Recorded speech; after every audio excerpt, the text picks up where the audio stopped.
manifestation relative to the digitalization of government transactions, particularly on the digital payments for government services, such as the passport application, request for copies of all government-issued documents, such as birth certificates, tax payments, and local and special requests. Kanina po, doon sa isang slide po ni Secretary Ralph Recto, nasa, kung di po ako nagkakamali, 54% na po yung atang gumagamit ng digital payments, up by at least 2%. Tama po? I think that's the BSP presentation. Yes, BSP presentation. 2% from the last year. So I congratulate the BSP for that. But I just wanted to ask, when I was availing these services, iba-iba ho yung mga convenience or charges fees, no? Sa PSA, 160 pesos. Sa passport, 50 pesos. Sa PRC, 10 pesos. Iba-iba po yung mga convenience fee. I know that, you know, our goal is to really encourage everyone towards digital payments. Yung akin lang po, baka suggestion lang po kung pwede, if we can do by waiving the fees, o para po mas marami po tayo ma-encourage. And if it's not possible, maybe we can look and review together with the DOF family into standardizing the payments para hindi iba-iba po yung sinacharge na convenience fee ng bawat ahensya ng ating gobyerno. Ilan po, Madam Chair? For that, we'll look into it. Thank you. Thank you, Sec. Thank you. Thank you very much, Representative Ginto. On the part of the minority, I would like to next recognize Representative Arlene Ayon. Thank you, Madam Chairman. Good afternoon to each and everyone. Before sa pinaka-main question ko, in addition with Representative Marcolita, tama ba yung narinig ko po na nag-invest tayo sa mining and under Maharlika Fund, and magkano ulit yung i-invest natin sa mining? Not a direct investment, but I think it's a bridge financing to Makilala mining. 10 million US dollars. 10 million US dollar. Malaki-laki din. But my next question is, magkano yung budget natin under DNR to protect our nature sa kalikasan?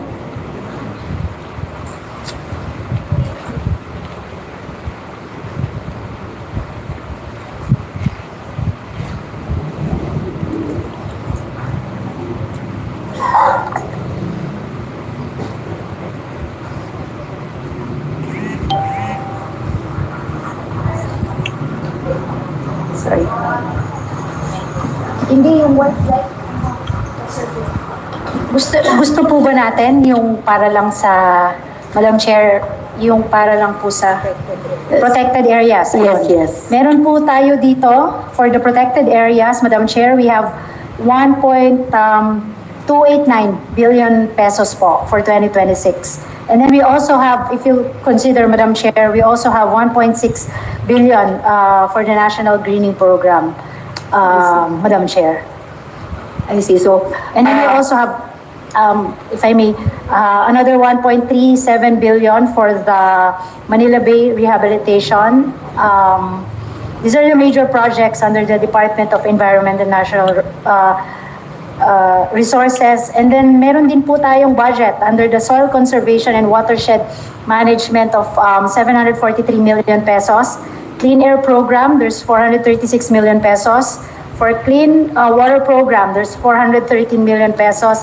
And the Solid Waste Management Program, we have 280.5 million pesos, Madam Chair. yeah, Madam Chair, glad to hear that because nakaka-alarma yung investment natin for kalikasan na nakakatakot, no, na alam naman natin na maraming mga nangyaring baha at landslides, especially sa Mindanao, sa Surigao area. But anyway, to my question talaga, kanina na-mention ni Secretary Recto yung interest ng ating utang. Gaano kalaki ang bahagi ng budget natin na napupunta sa pagbayad ng utang? And second, gaano kalaki ang binabayad nating interest taon-taon? Sa 2026, ang interest expense is roughly 950 billion. 950 billion for the record. Binabayad natin. That is correct. Sa darating na taon. This year, it's about 850. And sa interest po natin taon-taon? Yes. 850 this year, next year, 950 billion. Ang babayaran natin na interest expense. I see. So, meaning medyo malaki talaga epekto nito sa ating mga pangunahing gastusin, especially sa education sector. Kasi for the record, I would like to take this opportunity. Paalam ko lang sa Bukidnon, may mga schools na 3 sets na yung mga estudyante, talagang kulang na kulang classroom. So sana matulungan na at kawawa naman ang ating mga estudyante and napupunta lang sa interest ng ating mga utang. Well, thank you very much. Yun lang po. Maraming salamat. Thank you. Sino kasi nag-utang ng malaki, di ba? Thank you, Representative Ayon. On the part of the majority, I would like to recognize our next interpolator, Vice Chair Ana York Bundoc.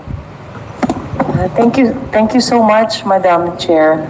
Just to add on po sa tanong ng ating pong representation earlier for me, napansin ko po ito, Madam Chair, the 2026 proposed budget by sector.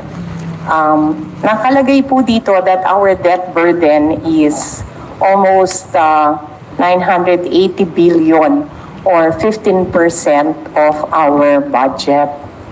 So, pardon my ignorance, is this part of our automatic debt reservicing, and can you tell us more about this? Madam Chair. Yeah. Na-curious lang po ako dito sa 15% of our budget automatically goes to debt burden. Yes. So magkano po ba yung debt burden natin? And I think to add upon the question po ni Ma'am, yung principal, yung interest, and how do we determine that 15% of the budget goes to debt? 950 billion, as I mentioned earlier, is interest expense. Meron 30 billion naman na pinapautang natin sa GOCCs natin. Kaya 980 nakalagay dyan. So 980 will be 15% of the 6.6 trillion budget. Thank you so much. How do you determine what percent po to what percent of the budget? Is there a ceiling? Paano po ba? Are we following a law? No, there is an interest rate that we are paying. The average interest is roughly 5.5, 5.7%. So kung ang utang natin, 17 trillion times 5.7%, yun ang lalabas na more or less 950 billion. And then you compare that to the international budget, lalabas 15%, more or less. Yes. Ano po ang automatic debt payment po? Or there is a law for automatic debt payment? Yes, there is a law. I just don't remember what the law is right now. But essentially, kung ano yung inutang, dapat bayaran. So we are paying interest expense and we're paying principal. Roughly 1 trillion a year ang principal na binabayaran natin. But more or less, roll over lang yan. We roll it over. We borrow 1 trillion to pay the trillion, roll over lang yung debt. Oh, yeah. Halos lahat ng bansa sa buong mundo, halos ganun. Agay, Congressman. Okay na ba yan? Ito po ang isa pa po, thank you so much, Madam Chairman, for that. Na-curious lang po ako, there is a table here which shows that nakabalagay po, no, the Marcos Jr. administration inherited a large debt of 12.8 trillion from past administrations. And may nakikita po akong line dito po na may nakalagay, bumaba po tayo sa 41%. Ngayon, 63% na po. Can you enlighten us on this po, Madam Chair? That's correct. There is a slide. Teka, happy today's slide. That is correct. When BBM Jr. became president in 2022, the debt was 12.8 trillion ang minana niya. And the debt to GDP ratio then was roughly 62%. Okay? Then the other number you mentioned, when President Arroyo became president, she inherited roughly a 70% debt to GDP. When she stepped down, it went down to 51% of GDP. Noong panahon ni President Aquino, bumaba pa yan to 41% of GDP, debt to GDP. Tapos noong naging Pangulo si President Duterte, dahil sa pandemic na rin, from 41%, bumalik sa 62% yung debt to GDP ratio. Laki. Would you mind to project this po for the House of Representatives, Madam Chair, para makita po namin lahat? And for those who don't know, this is page 16 po, no, of our Revenue and Financing Program. Madam Chair, what is the automatic appropriations law for debt?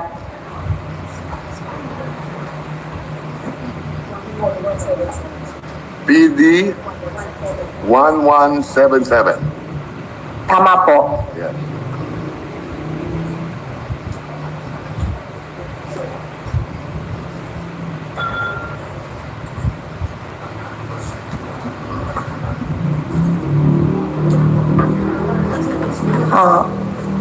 Madam Chair, could you tell us something about this PD 1177 and how it relates to our national debt? Kasi I am bothered po that, and pardon again my ignorance, saan pong page nakasulat sa NEP po yung atin pong 15%? Or is it spread out throughout? And is there a listing po of all the debts that we are paying? Yes, it's all found in the BESF. Saan po? Budget of Expenditure and Sources of Financing. Pasensya na po, pakiulit lang po, Madam Chair. It's found in the accompanying document, which is the Budget of Expenditure and Sources of Financing. Okay. My question, tayo po in Congress, we are supposed to have the power of the purse. Ano po, Madam Chair? But very few people are aware that we automatically, nawawala na po yung 15% ng budget and nobody's asking any questions about this. And it bothers me also, Madam Chair, that no member of Congress was there or seated in the Dept ICC meetings when they determined which debts are we going to incur. Meron po bang member of Congress that also scrutinizes how we get our debts and who decides po? When you pass the budget, halimbawa for 2026, we're discussing the budget now, there will be an additional debt of 1.6 trillion. That is a deficit for next year. In effect, when you approve this, you're saying that the executive can borrow the 1.6 trillion. Thank you so much for that, Madam Chair. Yes, we have approved that the executive can borrow, but what will the executive be borrowing? And are we part of this? Because next year, we'll be paying for that na po. And as the ones appropriating the entire budget, which includes our debt service, we had no participation in which projects will be approved or not approved. It's all in the budget. It's all in the BESF, presented to each member of Congress. Yes, which has happened po, Madam Chair, after the fact that the debts were incurred. We were not there during the time that the debts were discussed nor incurred.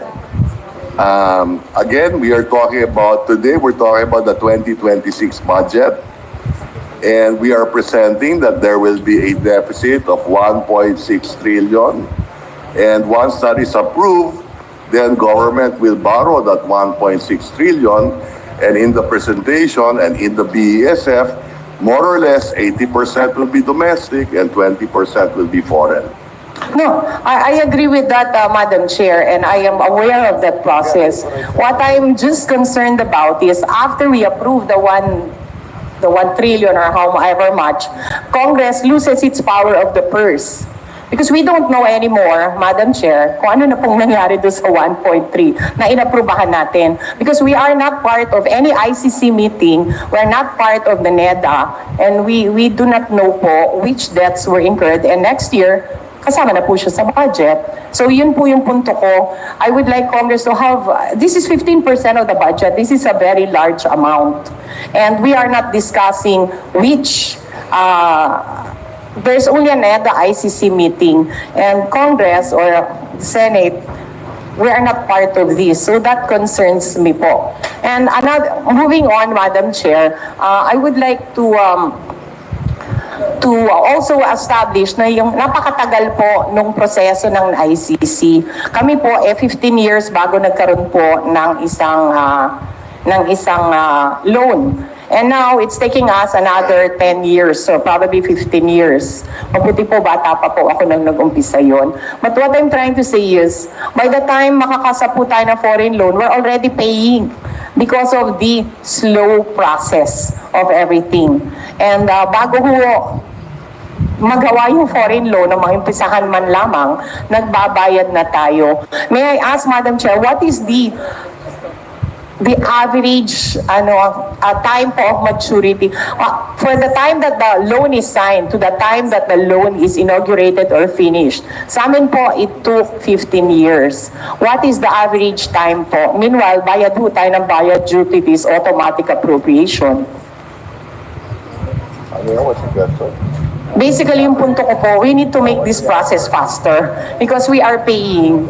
And tumatakbo din ho, tumataas din po yung cost of construction and all costs. So, yun lang po, Madam Chair. Would you care to comment po, Madam Chair?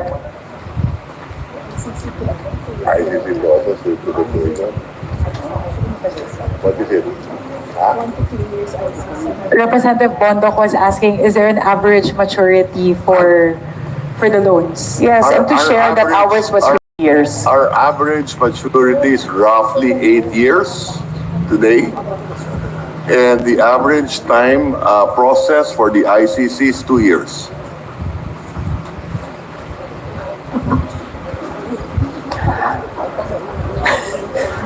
Ayoko na.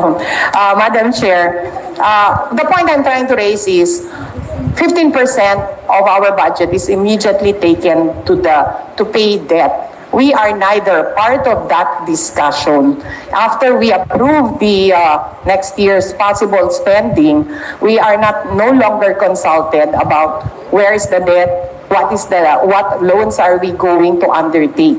As the holding the power of the purse, we need to know this because this is 15% of our purse. Madam Chair, have you considered Representative giving... Bundoc, my Opo. apologies, the time has expired. Would you like to sign up Sige for a po. second round? Thank you. Okay, thank you very much. Just to add, my understanding is that there's a congressional oversight with the Committee on Ways and Means with regard to ODAs. Yes, I can confirm. There's an oversight within the Committee on Ways and Means covering ODAs. Madagdag lang din po natin na nasa Constitution po, Section 20, that the President, Section 20 ng Constitution, that the President or the Executive may contract or guarantee foreign loans on behalf of the Republic of the Philippines with the prior concurrence of the Monetary Board and subject to such limitation as may be provided by law.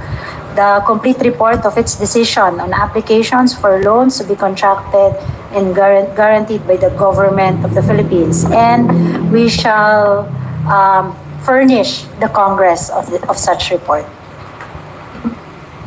Thank you so much, Madam Chair. Just to add, my appreciation of that is that the President can borrow money, but he cannot spend it unless authorized by Congress.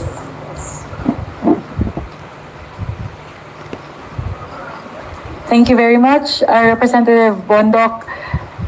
Next to interpolate from the minority, Representative Alan P.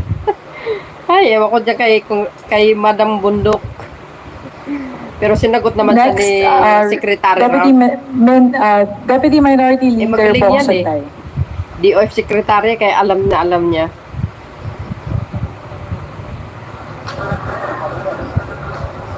Next would be Representative Terry Redon.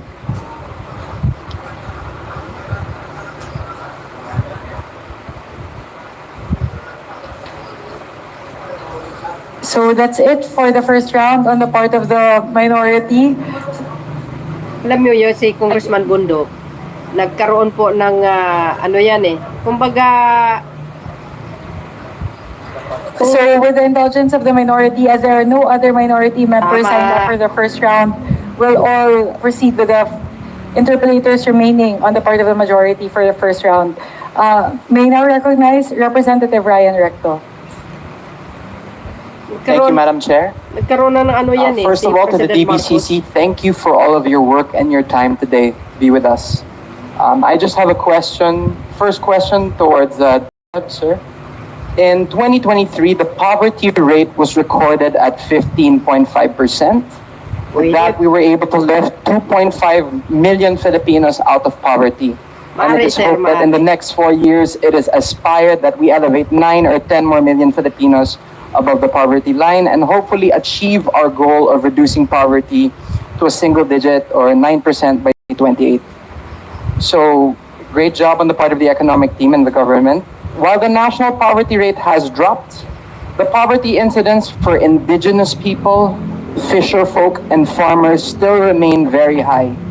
These poverty incidences were recorded at 32.4%, Tama ka dyan, sir. 27.4%, and 27% respectively. Anak It is ni rather encouraging that the rate is Secretary below the government's target. However, Madam Chair and the DBCC, data from the Philippine Statistics Authority clearly highlight the persistent vulnerability of these specific sectors. Napakagwapo Madam ng Chair, police. perhaps economic growth can be more inclusive for these sectors. Maybe it's worth looking into more targeted interventions and investments in these sectors so that we can properly distribute wealth and opportunities. So, sir, if you were to, this representation would just like to ask the honorable body, which specific programs or economic strategies can ensure that economic growth is more inclusive and equitable relative to these sectors, these three sectors, within the confines of the 2026 net?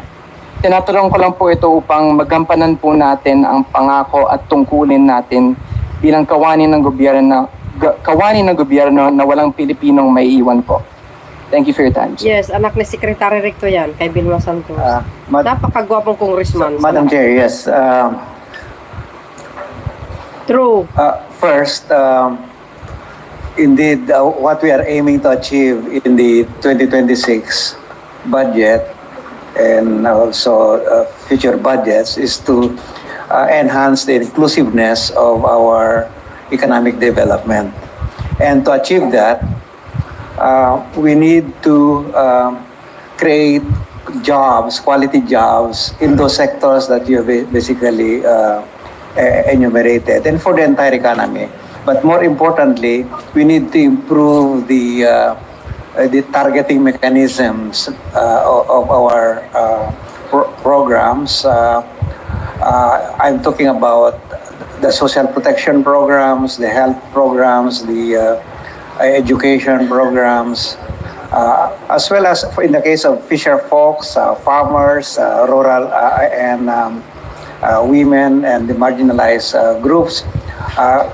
We need to target special programs for them, and for that matter, what we really are working on is to ensure that those programs will actually reach them, as opposed to many programs that are intended for these groups, but the benefits of these programs actually ended somewhere else. So for us to do that, we will deploy the national ID program so that there will be less leakage in those benefits, and we can achieve more with less. That even given the narrow fiscal space we have, we believe we can achieve more in poverty reduction if we are able to enhance the target mechanisms in a way that exploit the availability of our technologies like now the national ID and also the community-based monitoring system. We now do almost like a census of all municipalities of the country.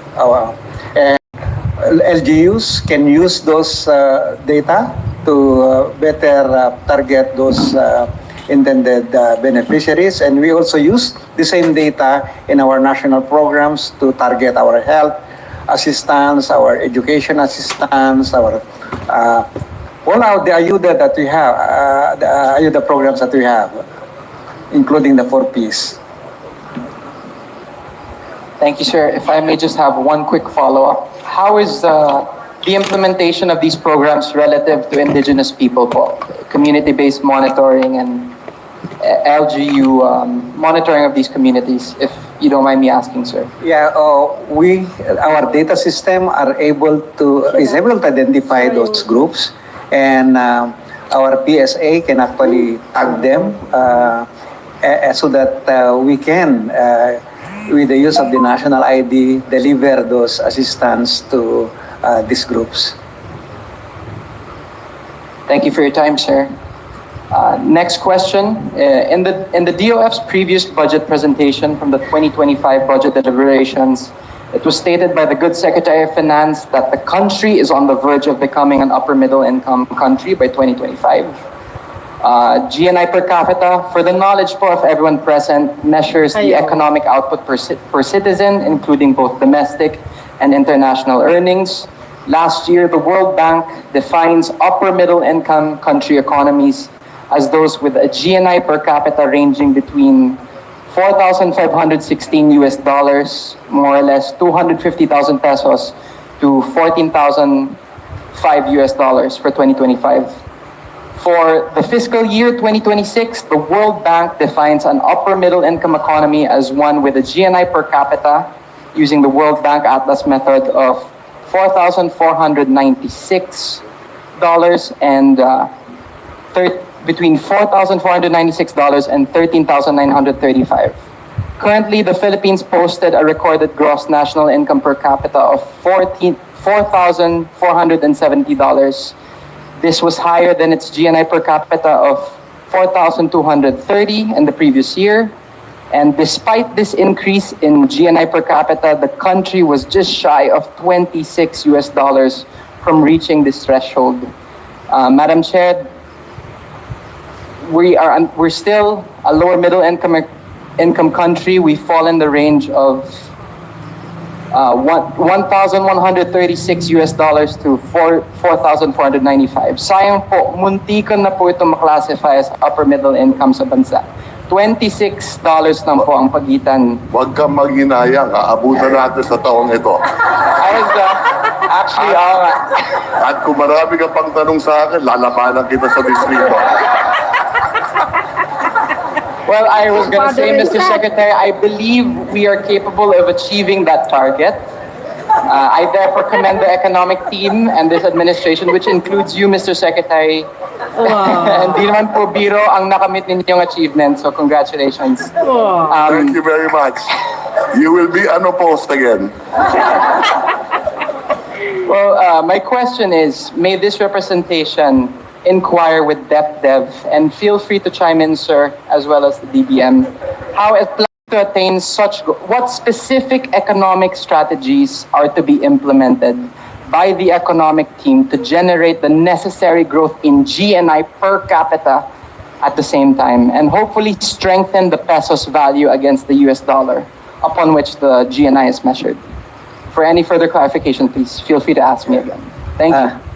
Yeah, if I may respond, Madam Chair, Sec Ralph is correct that we are likely, very likely going to achieve that target, that become an upper middle income status within this year, but we will not see that until July of next year, because the World Bank releases its report and this GNIs for the countries in the world in July of next year. So hopefully, when we will see the report in July, we have already met the threshold. Now, what will it take for us to achieve that growth? We need to keep growing, and in our growth target for this year, we are expecting 5.5 to 6.5%, and next year 6 to 7%.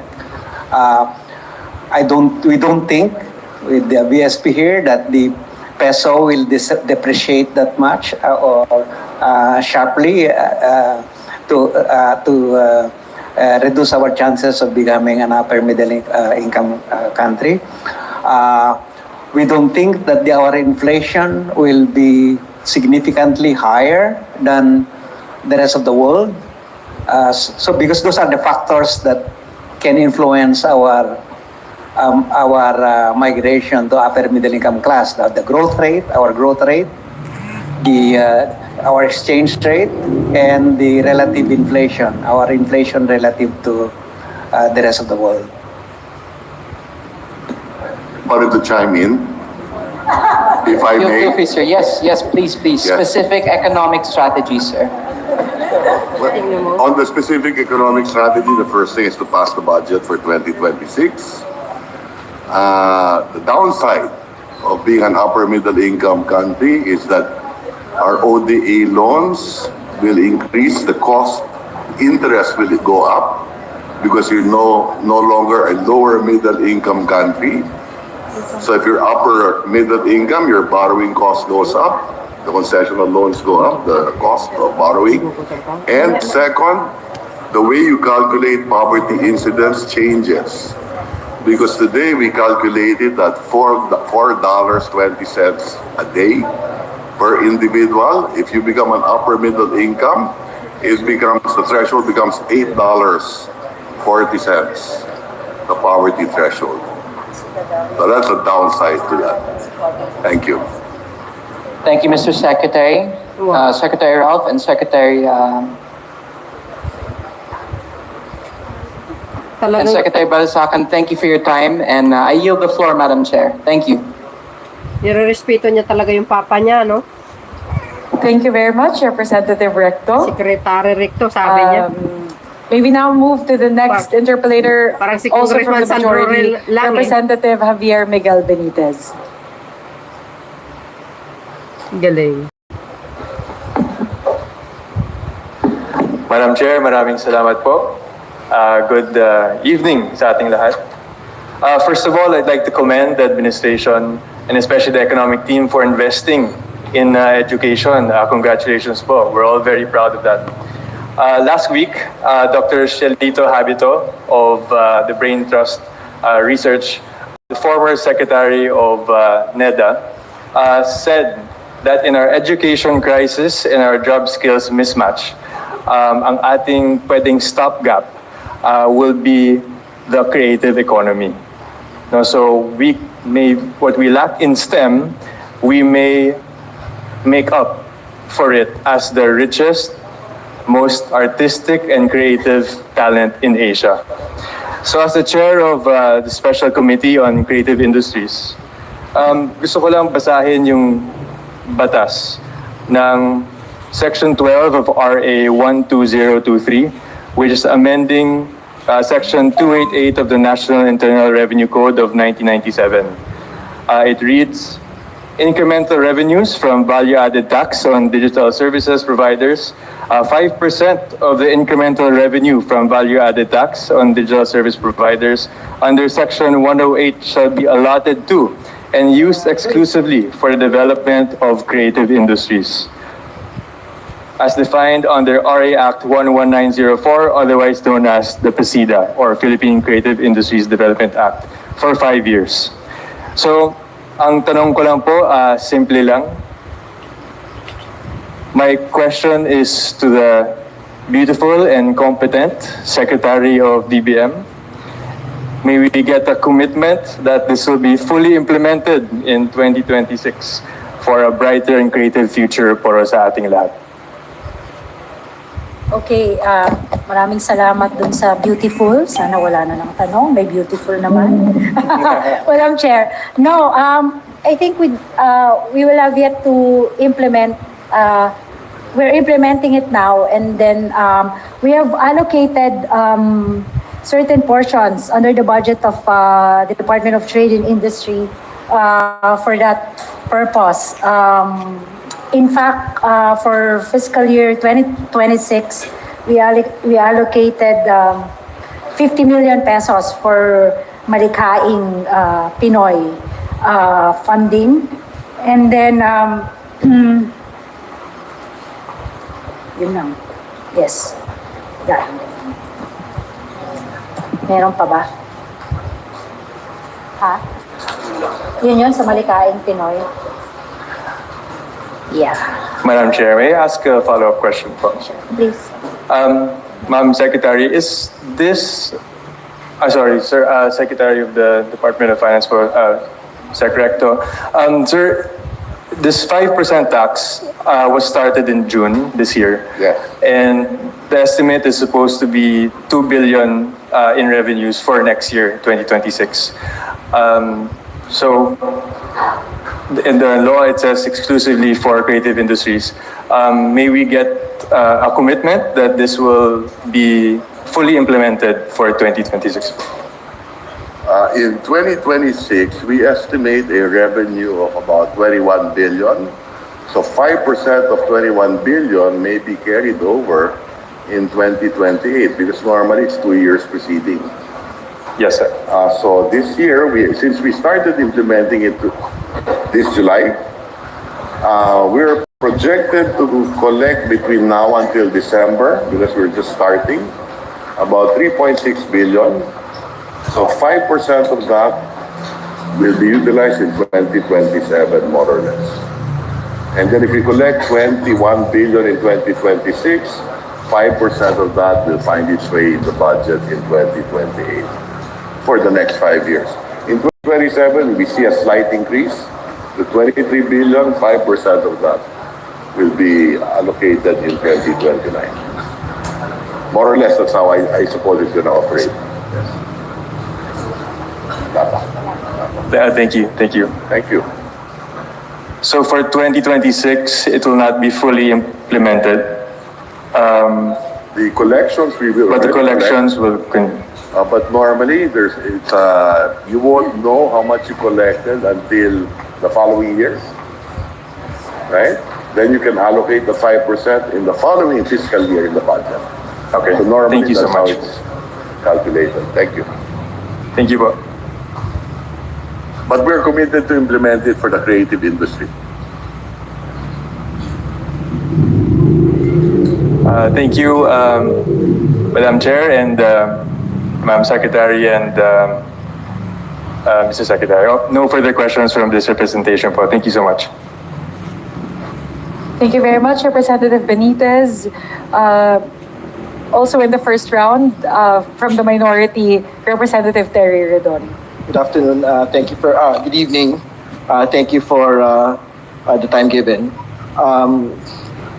The topic that we'd like to talk about would be about the ongoing flood control executive-led probe, no? So I understand that the DBM Secretary had already made inspection in particular areas around, I think, Central Luzon.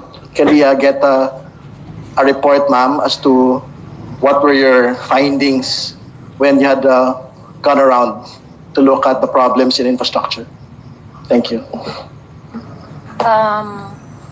For the flood control projects, I've already handed the list of all flood control projects under the General Appropriations Act 2025 to Secretary Manny Bonoan. And I know that the team has already been formed together it is headed by the Department of Dept by RC Balisacan. I know that they have already formed the team to check the status of each and every project in the General Appropriations Act 2025. No, the question is very specific. The DBM secretary had actually gone around. Yes, In I went to a couple of areas, in particular Madam Chair. areas. So I think the question for the good secretary is what were the findings that you had seen, particularly in the process by which these projects had been implemented and the actual implementation of these particular projects? Well, first, there are projects that are not supposed to be allocated on in certain areas. Ibig sabihin po, meron pong mga pondo. For example po, I went to Pampanga 3 weeks ago, and luckily I was able to meet with the municipal mayor, si Mayor Titanco from Apalit, and that upon checking the budget provided for in the municipality, funding that is not actually, may mga funds po na nakalagay sa isang lugar na hindi na po kinakailangan. At yung may kailangan po na funding, wala pong nakakorespond na budget for that. Secondly, I also went to Arayat, and then I saw how the project, flood control project was poorly implemented in the area.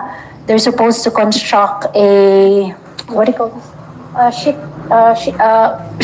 sheet pile, a flood control project. But when the water from the Pampanga River, nung tumaas po yung tubig sa Pampanga River, na nahulog po yung flood control project. So na-wash out po yung area kung saan may mga residents doon sa area po. So, siguro ang realization also po, ang key takeaway is that kailangan po ng proper planning from the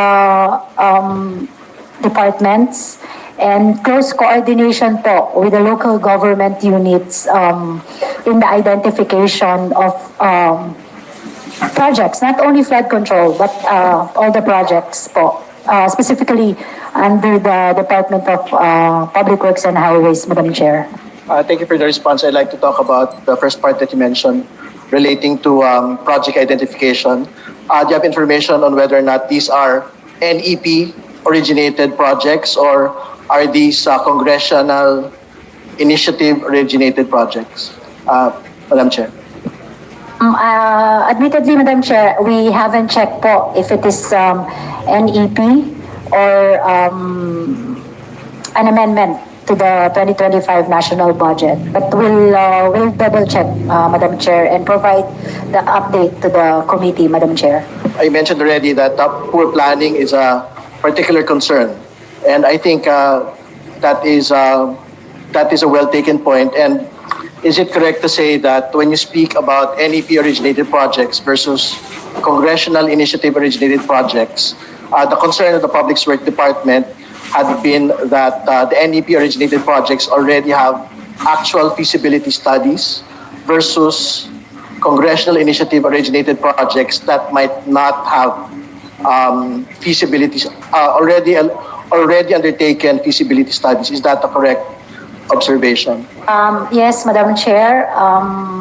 We confirm that those projects that are included in the national expenditure programs had gone through proper planning by respective departments and agencies with corresponding validation and feasibility studies, detailed engineering design from the implementing agencies, Madam Chair. Thank you for the response. But irrespective of whether or not there exists an actual feasibility study, what is the check of the executive to make sure that no infrastructure project is actually implemented absent any detailed feasibility or detailed engineering studies?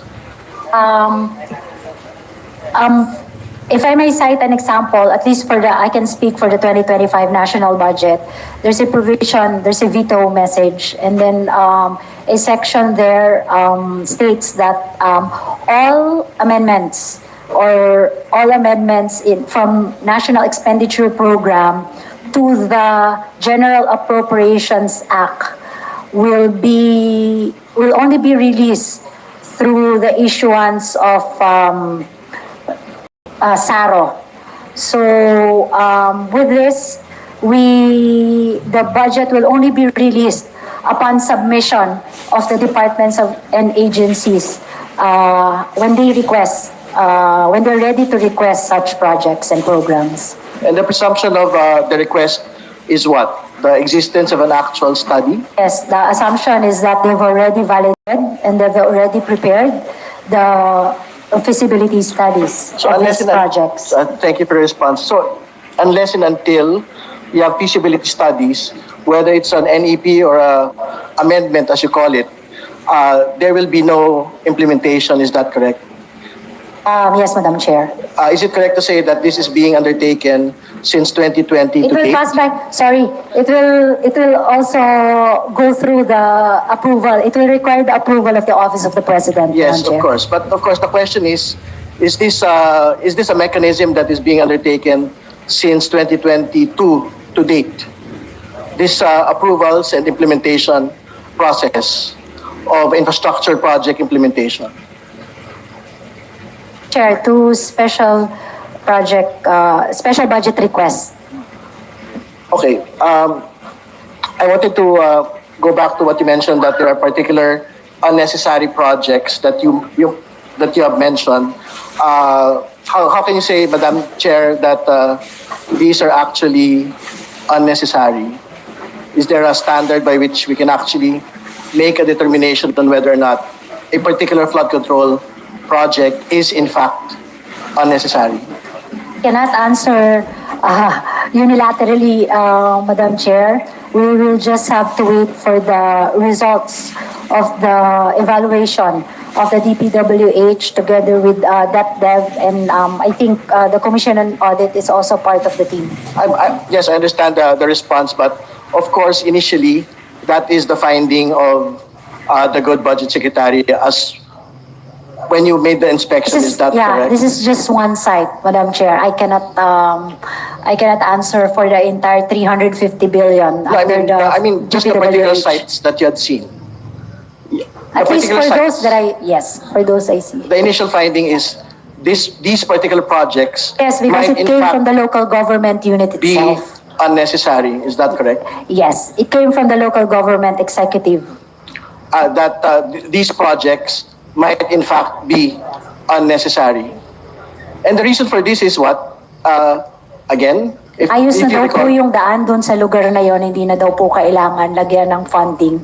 sorry, can you repeat the response? Maayos po yung daan. Hindi po kinakailangan maglagay ng pondo doon sa daan. Kalsada po ito. Kalsada po ito. Hindi ito flood control Hindi po, project. hindi po. Kalsada po.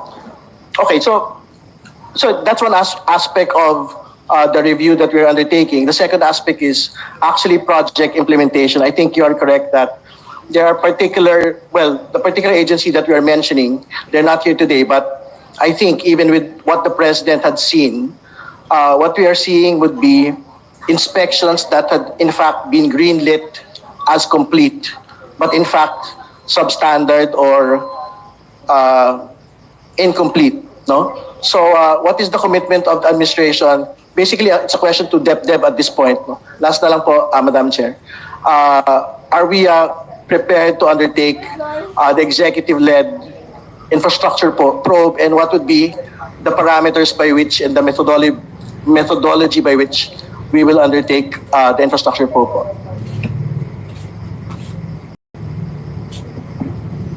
Madam Chair, if I may respond. Yes, we will, as instructed, we will do an inspection of all the flood control projects from 2022, the completed flood control projects from 2022 to 2025. But but we will prioritize initially the big ones, relatively big ones, like 80 million pesos and above, and those that have seen some floods one way or the other during this period. But over time, we'll cover all of these 9,000 plus projects. And the exercise is quite simple. We'll check if one, the project exists, the so-called completed project actually exists, and if it exists, we ask if it is operational,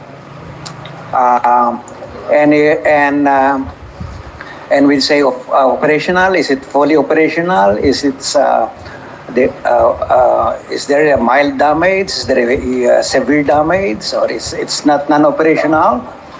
And the third set of questions would be have something to do with the effectiveness of the project in addressing the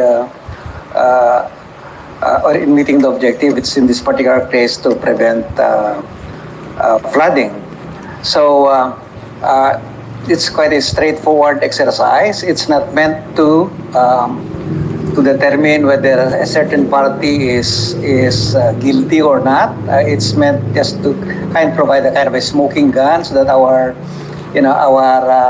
implementing agencies would have the jurisdiction to investigate, could do their work, whether it is SCOA or Ombudsman or Department of Justice. They can take it from there. So we are doing a more or less simultaneous visits to all these sites.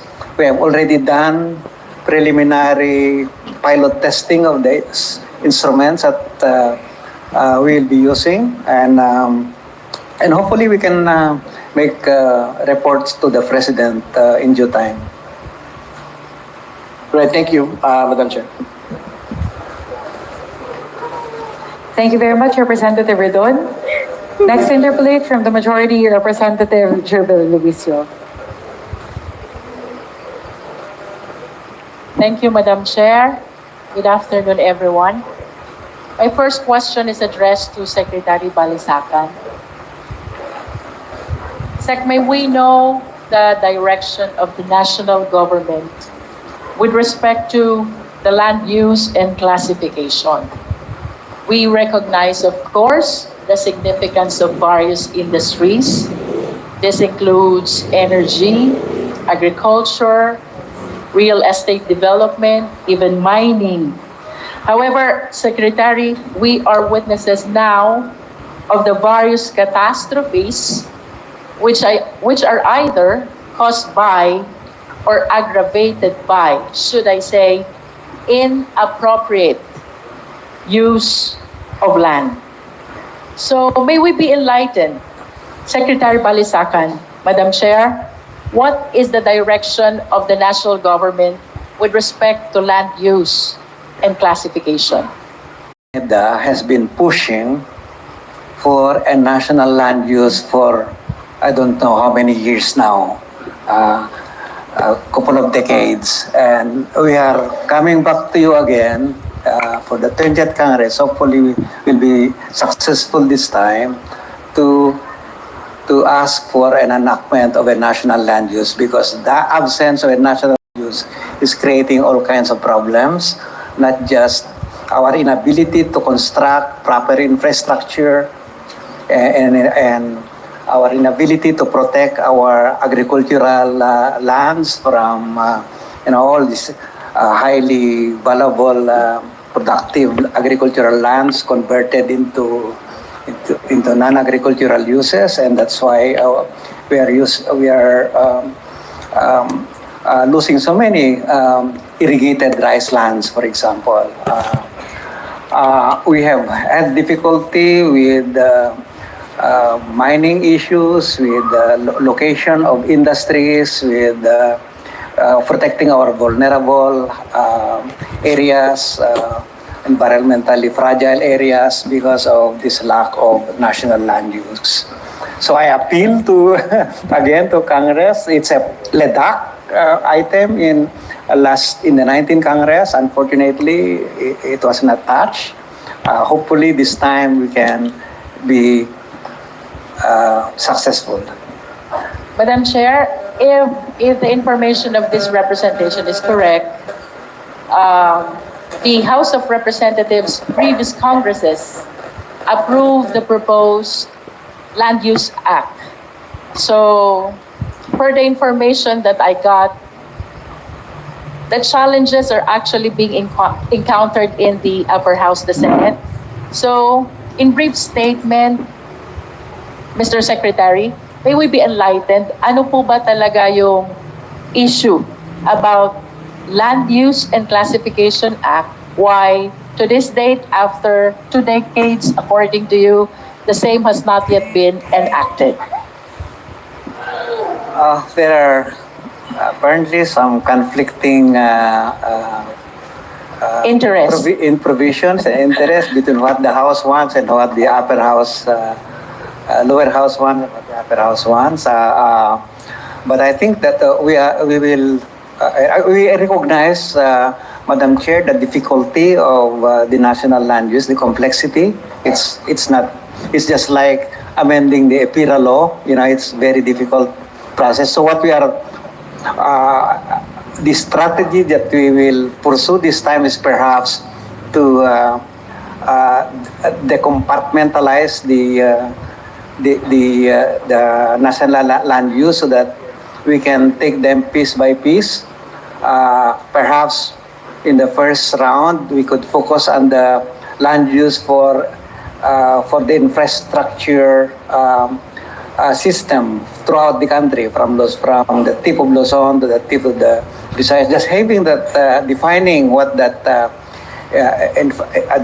transport roadmap, that connectivity roadmap will be, so that you can plan for the long haul, for where those national highways should be, where this inter-island shipping, should be, and we can program the build-up of this infrastructure. As of now, it's extremely difficult to even plan for one because, as you notice, our roads are, just big letter S, instead of going straight. Just Shout out sa iyo, Madam Marisa Suba. Shout out po. Or not having a good... Good evening din, Madam, from all the way from Italy. Our land use for this. So that's our plan, Madam Chair. We'll prioritize that bill. It will be included in the LEDAC for approval by consideration by the 20th Congress.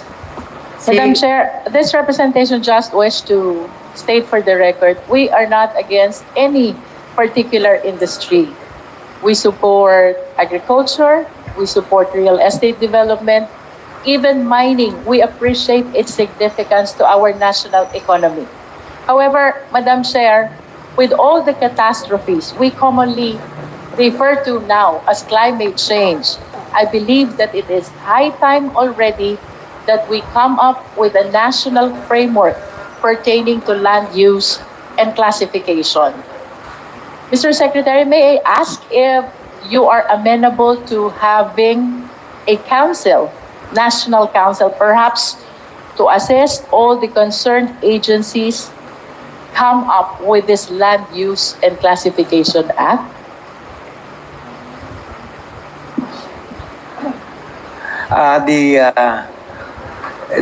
The National Land Use Committee that committee exists. It's part of the Economy and Development Council structure. For now, that's serving as the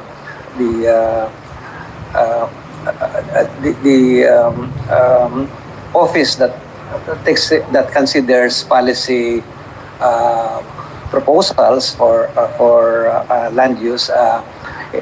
But I think that we will need to consider whether we will create another agency or not. But I don't think that a special agency is needed. I think that we just need a clarity on what the national land use is, so that the various departments can implement their programs and projects effectively. May I know, Mr. Secretary, if in the Land Use Committee all the concerned agencies are properly represented? Because I understand this is a concern not only of one government agency but of various government agencies. It's actually a very big committee, It's a big Madam committee. Chair, yeah, it's in fact, it's quite difficult to call a meeting because it's because it's just too big, and that's understandable because there are just so many sectors that are affected by a land use policy. Thank you, Mr. Secretary. We will definitely support the bill towards the Land Use and Classification Act. My next question, Madam Chair, is for my kababayan from Batangas, the Honorable Secretary Ralph Recto. Sec, marami pong nagko-comment from Calabarzon that Region 4A is the catch basin of NCR, which I totally agree. I totally agree in every sense of the word, both positive and negative. In terms of development, catch basin ang Calabarzon. In terms of damage or perhaps problems, catch basin din po ang Calabarzon. Considering the so many development already that you have brought, not only to Batangas, but in the country as a whole, may I know your thoughts, Mr. Secretary, about how Calabarzon or Batangas in particular can properly take the lead towards achieving the desired land use and classification in a national framework? Thank you very much for your question. I wanted to chime in earlier. You know, Congress passes a law to determine what's alienable and disposable. Okay? The reason why Congress, I suppose, has not been able to pass the Land Use Act is because land use essentially is the power of the local government unit. It is the province and the cities who determine which areas agricultural, which areas residential, industrial, so on and so forth. No? So with the National Land Use Act, you're creating another layer at the top. So naturally, from the point of view of the local government units and let's say developers, they will oppose that they will have to get two permits, one at the local and one at the national, especially if it's a committee with 20 members. Okay?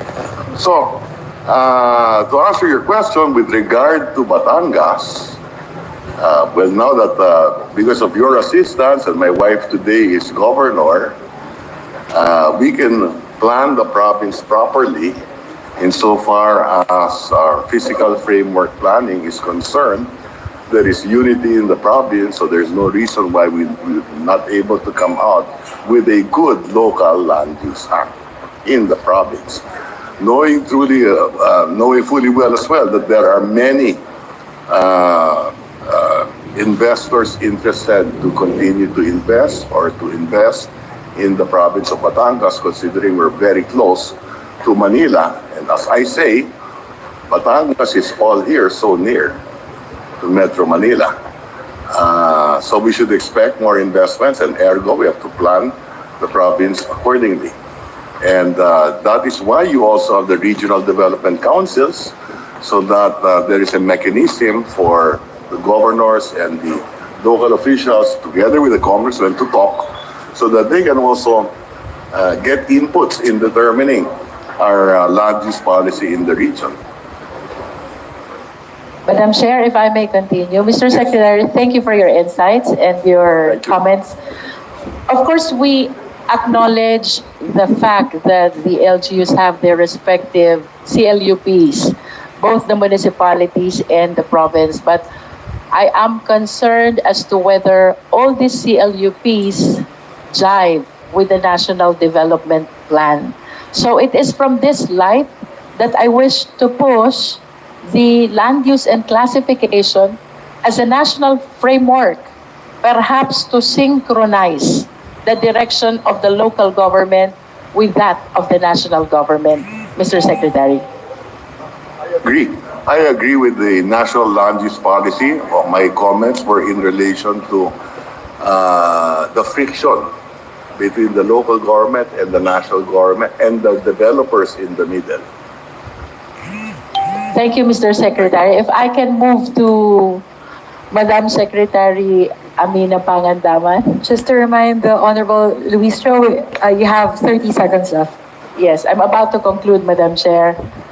Secretary, I understand that this is a concern of various agencies as mentioned earlier, the land use and classification. So may I know or may we know kahit paano po ba nasama ito sa discussion in our current budget process? Is this part of the priorities or programs of the national government as reflected in the National Expenditure Program?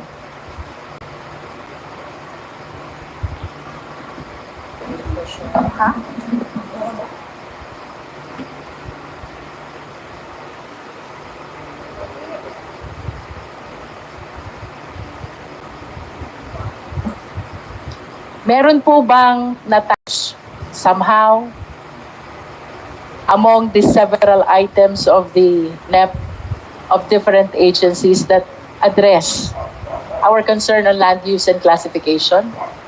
Before the Secretary answers, that will be the last question, ma'am.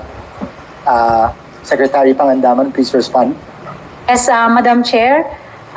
There's a provision of technical assistance to local government units in the preparation and updating of comprehensive land use plans and zoning ordinances. The budget is under the DSUD, and it has a budget of 196 million pesos, Madam Chair. Mr. Chair, can I make 1 minute conclusion? 1 minute. If we allow that, other members would complain because hindi rin sila pinayagan previously, Madam Chair. I beg your indulgence. You can also sign up for the next round, Madam Chair. All right. Thank you, Mr. Chair. Thank you, Madam Chair. Next on the list, on the part of the majority, may I call on my kababayan, Congressman Tony Roman. Magandang gabi sa inyo lahat. I guess this question is to the DBCC or anyone who cares to respond to the questions. As we all know, we in government are all problem solvers. Okay, the last major problem we had was flooding. Karina and Habagat happened before the submission of the budget. I don't have the specific dates.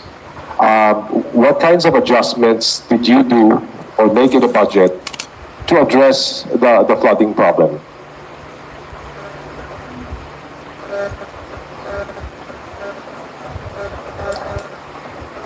Maybe Secretary Amina. Top of mind, Madam Chair, is the budget under the Department of Public Works and Highways. Yes. They have provided 272 billion pesos for flood control projects under the 2026 proposed National Expenditure Program, and there's 2.5 billion also under the MMDA.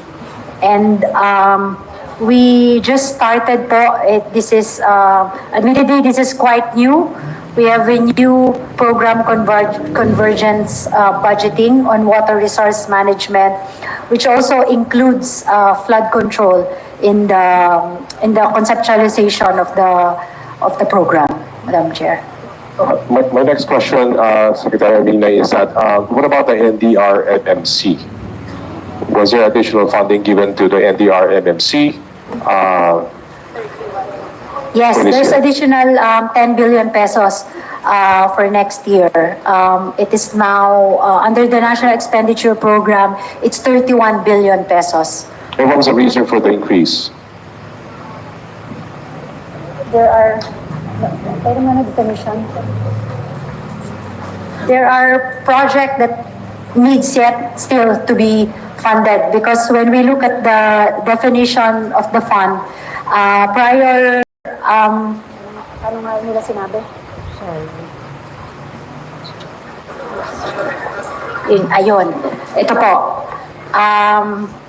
The reconstruction, rehabilitation, repair, and relief of other works or services, including pre-disaster or in connection with the occurrence of natural or human-induced calamities, epidemics, as declared by the DOH, crisis resulting from armed conflicts, insurgency, terrorism, and other catastrophes occurring in the current year or two preceding years. So meron pa pong, I think for approval, na list of projects as referred by the OCD to the executive, Madam Chair. And then the NDRRM fund also is a source of the QRF, of the different frontline departments and agencies.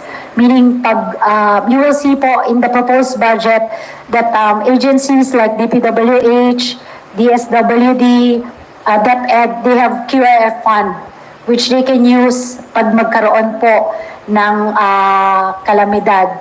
Pero pag nabawasan na po ito ng 50%, they can actually request for an additional fund po for the QRF at ibabawas po siya doon sa NDRRMF fund po. Magiging source din po siya, Madam Chair. But Madam Chair, Secretary Amina, aside from the QRF and other programs responding to flooding, is there any budget provided for disaster preparedness other than flood control?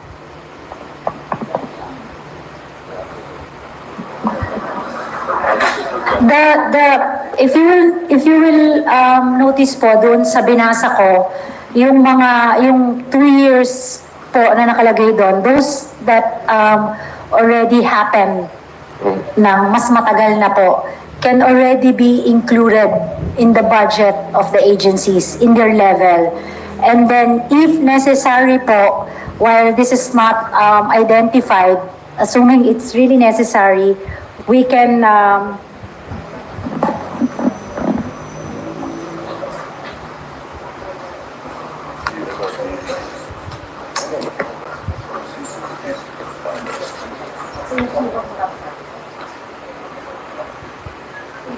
pwede rin po natin kuhanin sa pag kinakailangan po sa contingent fund ng ating Office of the President. Saan po? Contingent fund po. That's it.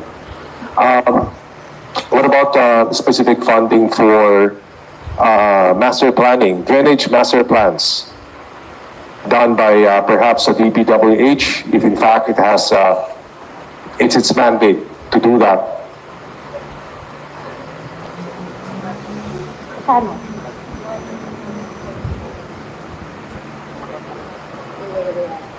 There is an allocation of 1.48 billion pesos under the DPWH budget for master plan, Madam Chair. 1.48 billion pesos.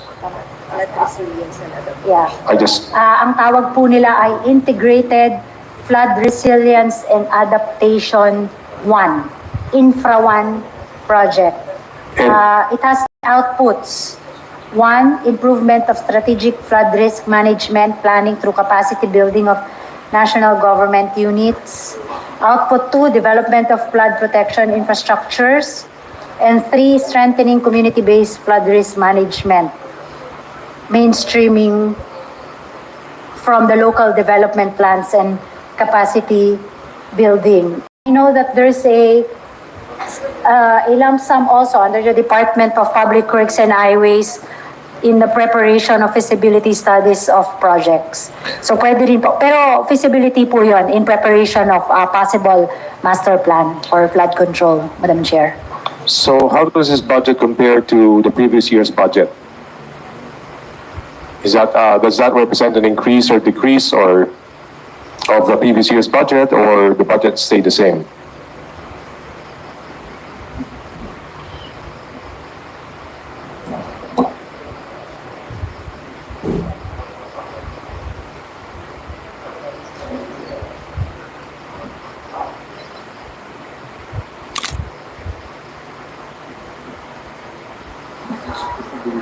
Ito yung sa feasibility study? Ano ba to?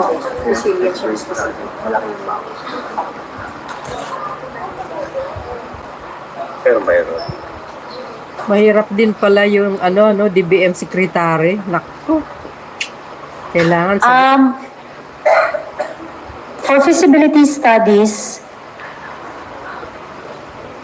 nag-increase po siya if we compare it to the General Appropriations Act. Because the General Appropriations Act only provides for 1.7 billion pesos, and now the NEP has 19.457 billion pesos, Madam Chair. Madam Chair, but for the integrated master plan, the budget set aside for the integrated master plan, you mentioned that it was 1.4 billion. Was there Yes. corresponding budget for the previous year? Yes, it increased because in 2025, it's 1.12 billion pesos. A minimal increase, Madam Chair. To your mind, so the 1.4 billion pesos allocated for the integrated master plan, do you think is enough to solve to address the flooding problem in the Philippines?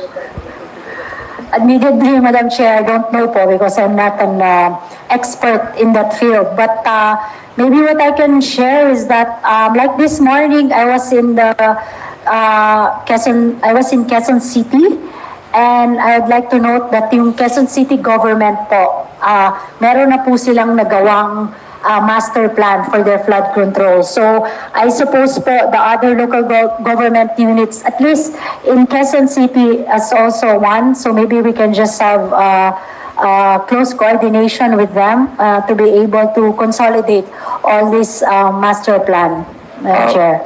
A question related to that. When you set the budget for this integrated master planning, is there any kind of coordination that happens between your department and the local and the DILG or the LGUs to see if there's any overlap in master planning? Madam Chair, who proposes the budget, the level for that purpose.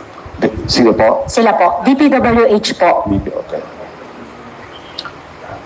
To your knowledge, is there any kind of coordination that DPWH does with the LGU? Just asking. I'm not aware, ma'am. I cannot Tama ka dyan, answer for Madam DPWH, Maria Madam Suba. Chair. Davao City, dapat wag I nabigyan. guess the next question is for Secretary Balisacan or even Secretary Amina. You agree, Mr. Secretary, that addressing the flood problem is essential to our development as a nation?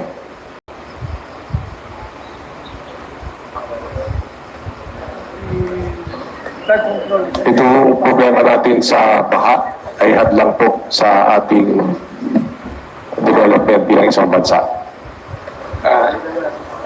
Definitely, flood control, floods have high cost to society, and because first it displaces people apart from casualties, and this destroys assets, and these are very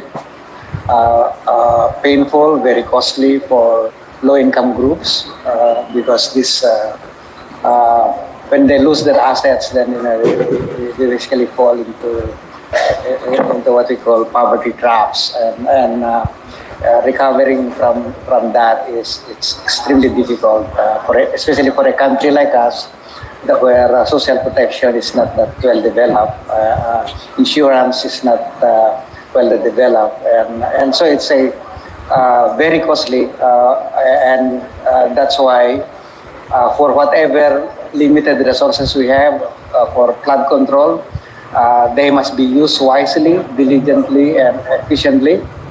We believe that,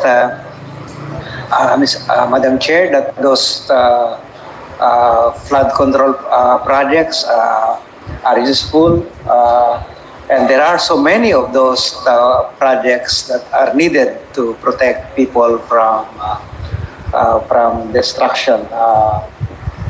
But we just need to improve the way we do flood controls.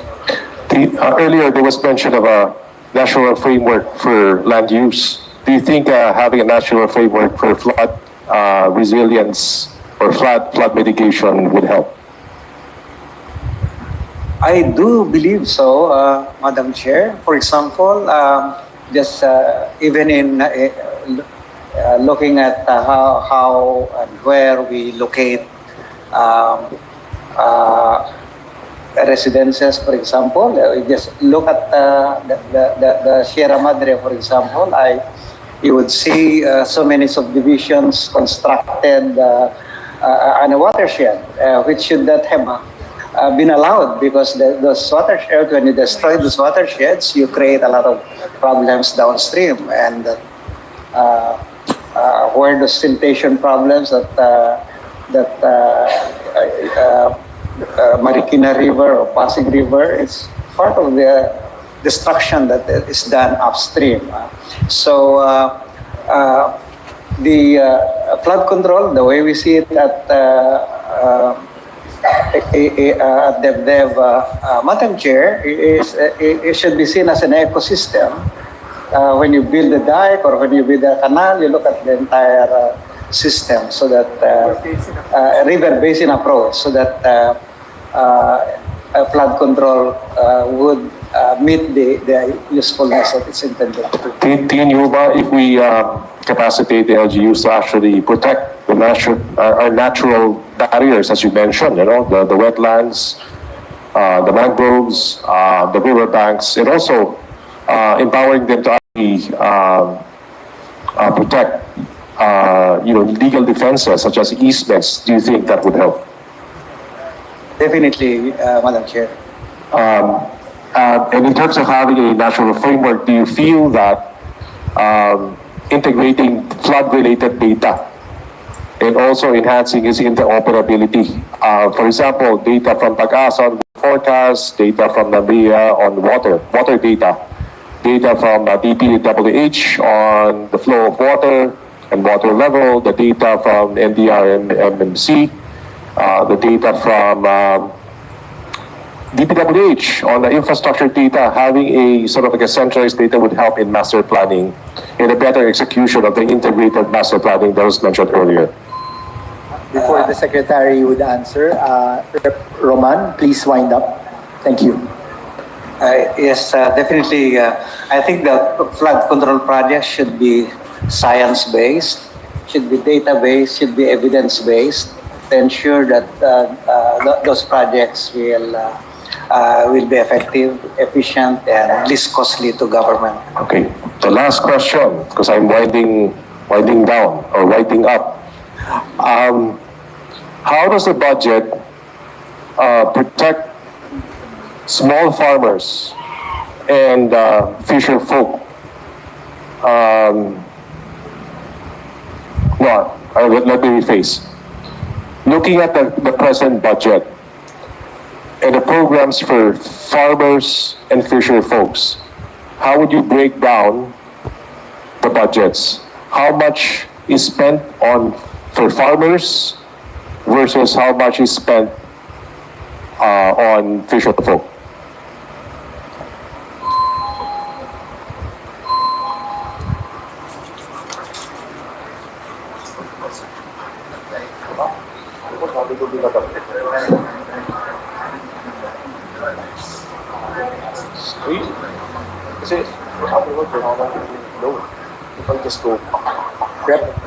Rep. Roman, was your question directed to Secretary? Secretary Amina, sorry. Okay. Can you repeat the question?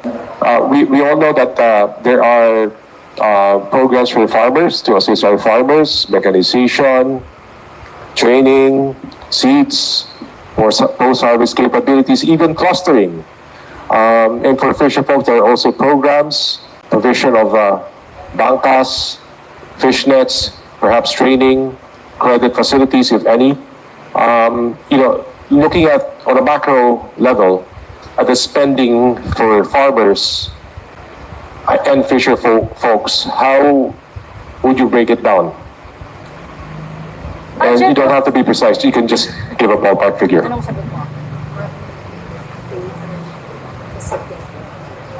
Tama ka. Okay. If you look at the budget of the Department of Agriculture, you will see their major programs. They have banner programs. The biggest of them all is the National Rice Program, which corners 38% of the total banner program of the Department of Agriculture. There's also National Livestock Program. There's also National Corn Program. There is also National High Value Crops Development Program. There's National Organic Program. There's National Urban and Peri-Urban Program. There's Halal Food Industry Development Program. There's National Fisheries Program. And then there's Credit Facilities Program. So if you look at the budget of the Department of Agriculture, I guess the entire budget will actually correspond to the needs of our farmers and fisher folks, Madam Chair. Well, I was asking about the breakdown, like which has, like the ratio. Excuse me, Rep. Roman, that was the last question. Pwede po She didn't tayo answer. sa next round. Madam Chair, is it okay if we submit? It is Yes. it's quite thick. They have different programs and projects under the specific banner programs of the Department of Agriculture. I think that will do. Okay. Okay, We'll thank submit to you. the committee, Madam Chair. Thank you, Secretary Pangandaman. Thank you, Rep. Roman. Fairness guys, Next, mahirap din to yung ask, trabaho ni Secretary This Pangandaman. question Grabe. is Deputy Majority Leader Zia Adyong. Mahirap Please yun. proceed. Magiging sekretary ng DBM, nako po. Kailangan talagang alerto ka lagi sumagot no? Bismillahirrahmanirrahim. Assalamualaikum warahmatullahi ta'ala wabarakatuh. Thank you, Mr. Chair.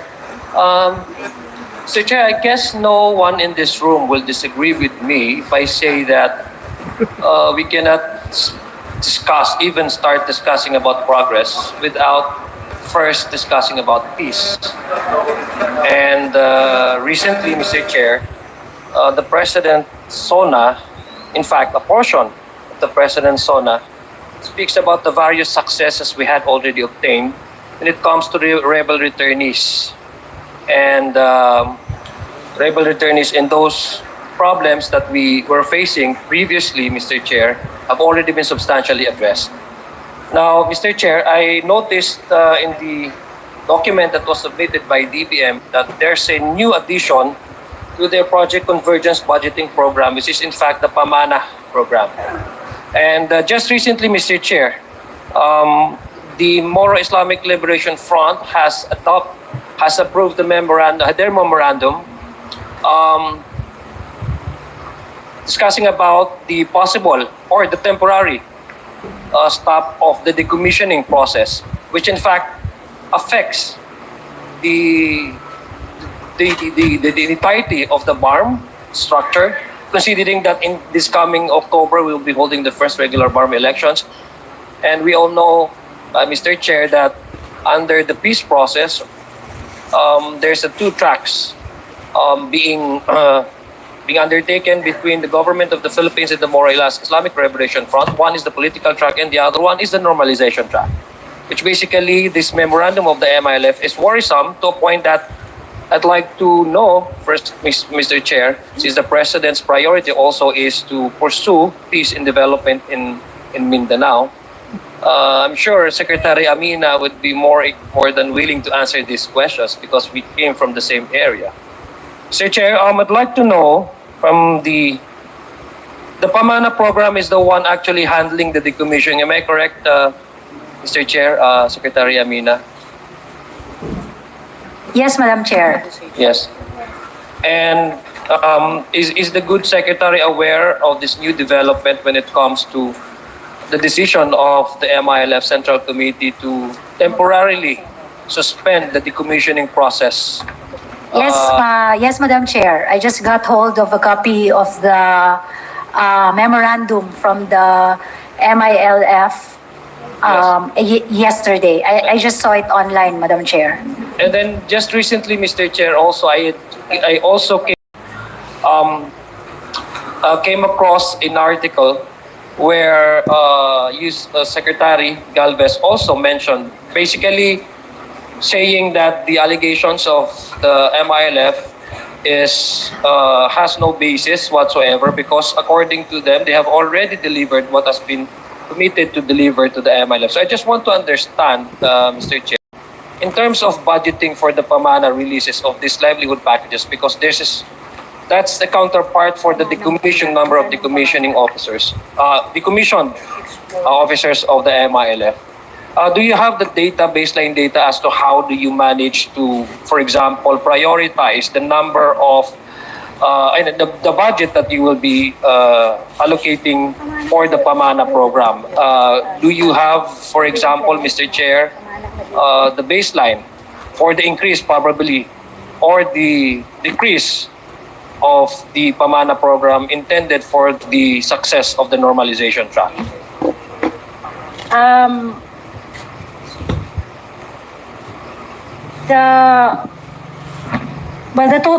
If I can just, Madam Chair, under the 2026 National Expenditure Program, we provided 6.3 billion pesos for the Pamana program. Wow. And it is divided among agencies.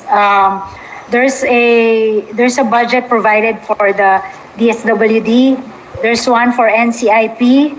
There's a sum also that is being managed by the UPAPRU, and there's one also being managed by wala yan. Walang PhilHealth. So these are, and PhilHealth. So it's the implementing agencies who actually identifies the programs and the beneficiaries of the Pamana program, Madam Chair. Mr. Chair, is there an increase from the previous budget in 2025 versus the one that is under? I'm sorry, Mr. Chair, I haven't glanced over the exact details of these Pamana programs under NEP 2026, but is there an increase or decrease of the Pamana program from last year to this year, Mr. Chair? There's been a slight decrease of roughly 200 million pesos, Madam Chair. And which agency is that? Because I believe this is a convergence, parang interagency siya eh, a convergence program eh. So which agency, Mr. Chair, may I ask Secretary Amina, which agency has a decrease in terms of their request for the Pamana funding? DSWD, Madam Chair. Medyo nabawasan po yung sa DSWD. Would you know, Mr. Chair, what would be the basis for the because of the number of decommissioned, or is there a problem in terms of absorptive capacity? Remember, Mr. Chair, I would presume, for example, that if there's a decrease in the Pamana program, it only goes to say that there are quite a number of decommissioned officers that have already been decommissioned. No? Kaya nga medyo nababawasan kasi tumataas yung nag-decommission ng mga officers nila sa MILF. That's why the budget is also decreases. So I would like to know. Yes po, Madam Chair, I'm confirming. Medyo bumaba po ang absorptive capacity ng DSWD po. To date, it's only 30%, Madam Chair. Which Mr. Chair, which regional offices of DSWD has a problem in terms of the implementation of the Pamana program? I will have to get the information from the DSWD Secretary, Madam Chair. Okay, thank you. Deputy Majority Leader, please wind up. Yeah, I'm winding up. Mr. Chair, I brought this up because, Mr. Chair, this will have a bearing in terms of not only of our national security concern, but it was also, in a way, it will parang it would go back to zero naman to all the accomplishments we had obtained in the last couple of years. So since we are also looking at the possible elections in BARMM elections in 2025, that would be a problem if, for example, MILF decides to temporarily halt their decommissioning process. Again, I'm saying this, Mr. Chair, I'm bringing this to the attention of our guests here because the President has mentioned specifically in his SONA that there are various accomplishments in terms of peace process and the rebel returnees. And the first thing that comes to mind, Mr. Chairman, if you talk about peace process, is in Mindanao, and the only actors, I guess, the only actor that Wala na. Ay, nanonood din ako, guys.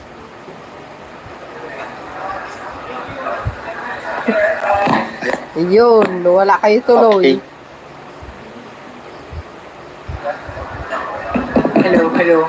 Hello.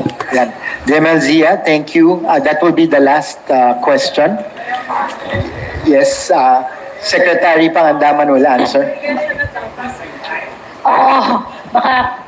Baka kailangan po natin pakinggan yung... Please propound your last question, Zia.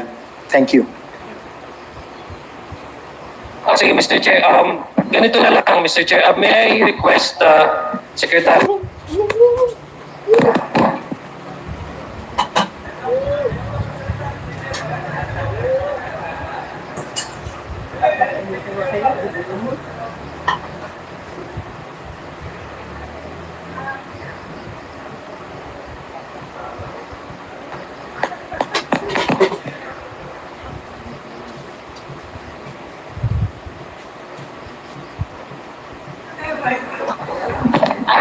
Madam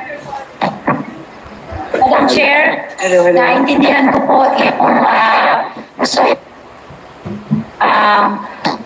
kababayan po sa Lanao del Sur.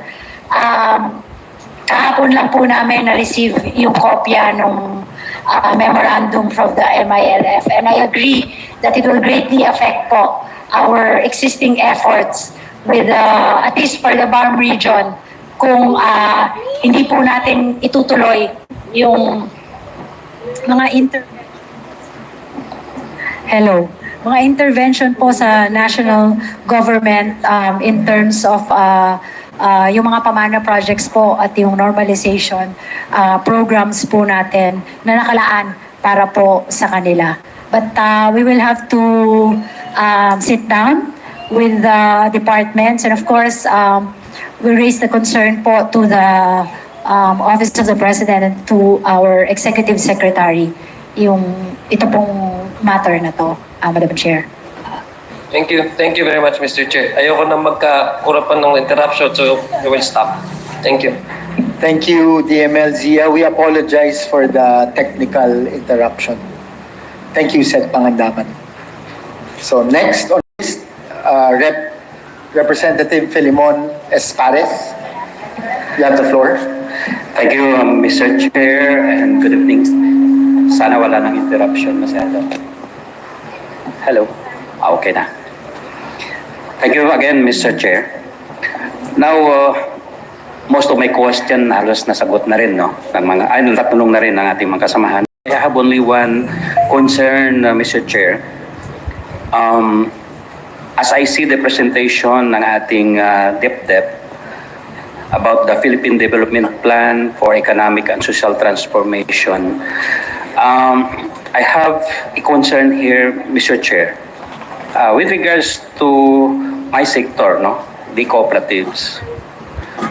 Ang tanong ko dito is, paano natin ma-maximize ang participation ng ating sector on this matter with regards to economic participation or development and social justice, or even in this particular, the poverty reduction on even job creation. Dahil recently, Mr. Chair, yung ating mga cooperatives in the ground, medyo nahirapan na rin. Just because of some issuance, no, ang ating agency, particularly sa Department of Finance, on the requirements, no, na pahirap ito sa ating sektor.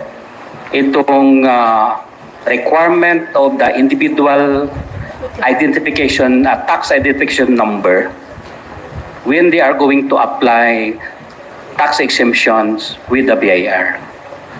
So nung una, hindi naman ito very serious na na-implement. At recently, may mga penalties and revocation provisions na yung ating MC. So maraming cooperatives ang halos apektado at lahat, no? Dahil pag ni isang individual member ng co-ops ang mag-apply ng tax exemption privileges or tax exemption certificate, kahit may isa doon, pwede hindi sila mabigyan ng tax exemption certificate at may penalty pa. Tag 1,000 pesos per member na walang tin. So the effect dito, Mr. Chair, is that sino magbayad ng tag 1,000? Siyempre, yung mga marginalized nating mga members dahil wala silang tin. At they cannot really afford to get such tin. Una-una, wala naman silang sapat na income para iobliga na kumuha ng tax education number. At the same time, ito rin yung mag-caution, mag-prohibit ng membership sa mga marginalized sector natin. Ito mga farmers, fisher folks, laborers, itong nagtitinda ng mga barbecue. Dahil pag wala silang tin, yung mga co-ops natin, they have no recourse is pa-dismember sila para hindi mapiktuhan yung cooperative na mag-operate. Dahil kung hindi, they cannot avail the tax. Okay, so that's one effect.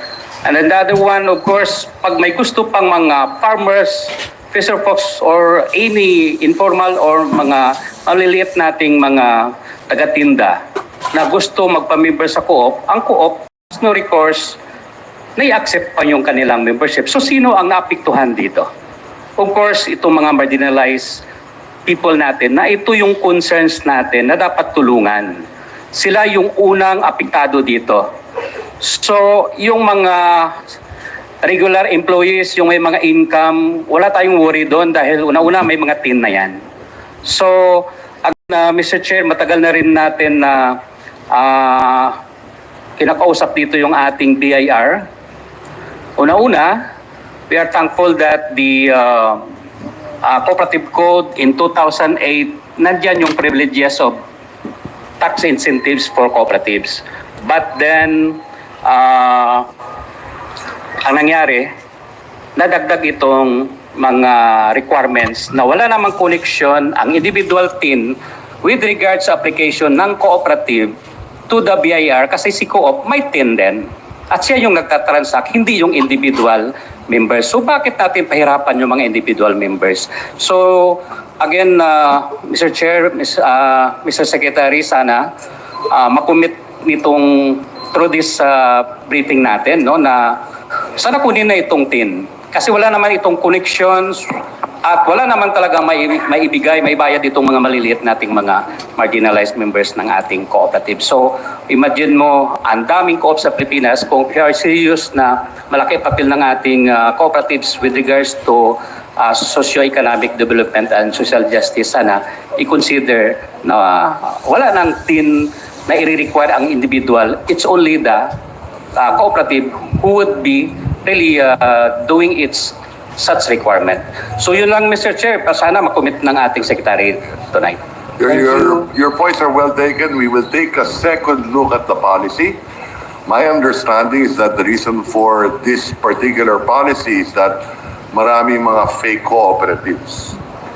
And that's why the BIR sought to impose a tin among members. Mr. Chair, But I understand the wala point. namang connection yung individual membership with regards sa mga sinasabi natin Yeah, na precisely. So I understand pseudo, the no? point of Representative Esparas. We will take a second look at it and we're leaning toward your direction. Okay, so we hope you could help our sector, Mr. Chair. Thank you. Thank you, Rep. Espares. Madam Chair. Thank you very much, SBC. So that concludes the first round pa lang po yun, of interpellations. There are 9 congressmen signed up for a second round. We will now be more strict in terms of the time, given that all of the congressmen signed up for the second round have already had their time during the first round. And second, because of the lateness of the hour, we've been at it for almost 10 hours. So I know our distinguished secretaries are also getting a bit tired, same as with us on the side of APRO. So we would like to request the indulgence of our members to please stick to the 5-minute rule. If you hear the first bell, that marks the 30 seconds, that you have 30 seconds left, and the second bell marks the expiration of the time. We'll be more strict. Our apologies, but we'd have to cut you off once we hear the second bell. Okay, we'll now start with the second round. First, from the minority, I would like to recognize Senior Deputy Minority Leader Edgar Erice. You have the floor, sir. Madam Chair, before I proceed with my questions, sana wag niyong bawas sa time ko. Gusto lang pong may point of clarification lang ang minority. Yan na naman si Tungkol Iris. sa 5-minute rule, saka dun sa second round, kasi po, there are 280 plus members of the majority. So kung magpe-first round sila, para malilimit yung, imagine we will wait for, after 5 minutes, we will wait for 4 hours before we can have our second round. Sana po yung majority, minority, independent, majority, minority, independent, kahit na po first round or second round ay ma-observe natin. Kung po pwede lang po. Actually po, if you would see in the first round, actually hindi po ganun katagal naghintay. We were actually waiting for some of the members of minority because we kept on skipping them. But pretty much there was equal number of members from the minority and the majority who signed up. So time, in terms of the time of wait, it was pretty much equal between the minority and the majority. So, yes, ma'am, but I'm sure in other departments, DPWH, DOH, DSWD, marami pong members. So Madam maybe we Chair. can be clarified if kung ang rule po natin is Ay na, gumawa ka na lang sa minority, independent, majority, Yung oras kahit kasi, na po magpaulit-ulit. We Kung would pwede have, lang po. yes, apologies, SDML Erice, we would have to stick with the internal rules as approved by the Committee on Appropriations. We're in under Section 10. Section 10, the last paragraph, the last sentence of the first paragraph says that the list of interpollators shall indicate majority, minority, and independent members, and minority members shall be given priority followed by independent members in alternating order with majority Makain ako, members mga as beswa. far as practicable. So we'll have to stick Malaki with ng the tubo ko, internal If I rules. may, Madam Chair. Yes. Very quickly. Yes, Madam ma'am. Chair, with due courtesy to a person that I truly respect, our Senior Deputy Minority Leader, for the record, we always do first round as first round, second round as second round, regardless of the number of the members of the majority tayo, mga bes. and the minority. With that, with due respect, Madam Chair, maybe the Honorable Erice can refer his recommendation to the Committee on Rules, but on behalf of the majority, that will serve as a precedent to all other committee hearings. With that, Madam Chair, may I respectfully request that we go back to the issue that is being discussed. It's now the time of the Honorable Erice to interpolate. Yes, Representative Tino, what is the nature of the point of order? Point of order, I cite the rule that was just read by the chair with regard to the terms majority, minority, and independent. Allah. There was no mention whatsoever in those rules regarding a round 1 and a round 2. It simply said that interpellations should follow that order. Is all I'm saying, Madam Chair. So in fact, Congressman Erice has a strong basis for citing, asking that the rule be strictly applied. Madam Chair, with regards to the point of order of our honorable distinguished colleague, what is the specific point that he is referring to? Was it the rule cited by the honorable chairwoman or the query of the honorable Erice? I am invoking the rule cited by the chair, which simply states that the interpellations will follow the order of minority followed by majority followed by independent, minority followed by independent followed by majority. I would There is also... no mention whatsoever in our internal rules about a round 1 and a round 2 and the minority having to wait until the end of the round 1. Guys, interrupt lang ako. Kilala nyo yan? Si Mr. Tinyo, anti-Marcos po yan. Simply states that the order will be Madam Chair, minority Makakaliwa po yan. with your Madam indulgence, Chair. the subsequent rounds may be allowed by the chairperson. So the fact that I am allowing for subsequent rounds is, like, it's permissible by the chair, but not necessary. So again, we are doing this to ensure that deliberations are done thoroughly, and we are able to scrutinize the budget thoroughly as well. But again, if it's a matter of the waiting time Yes. between the first round and the second round, may we please stick with how we've been doing it today, which is we exhaust the number of members in the majority and minority and the independent bloc alternately rather on the first round, and then move to the second round and do that. Would that be Yes, Madam Chair, in order not to belabor the point, we'll just write you a letter. Maybe we can discuss. Yes, we would have to discuss, and I would have to refer that to the Committee on Rules, as this would set a precedent for all the other committee hearings as well as the plenary deliberations. Thank you, very Madam much, Azimal Arisa. If you may please proceed with your second round of interpellations. Yes, bibilisan na po natin. Thank you, Madam Chair, our distinguished secretaries. In the 2025 budget, the OTR was foreign assisted projects was defunded by about 157 Shout billion. out sa iyo, Madam Maris. Okay lang This po, includes ma'am. Cebu Rapid Rail, EDSA, Good night po. Ingat ka lagi. Greenways, infrastructure, maritime safety and security, new ball airports, Wait, etc. Sap, sir. Shout out. Defunded po. Kumusta? 15 of the 14 foreign assisted projects, including the subway, Metro Manila, were defunded in the 2025 budget. Ang tanong po, ano mangyayari dito? Defunded yung ating equity. Ano po mangyayari dito sa mga proyekto na ito? Meron pa pong penalties? Isa lang po yung natira na ponduhan, yung MRT Line 3.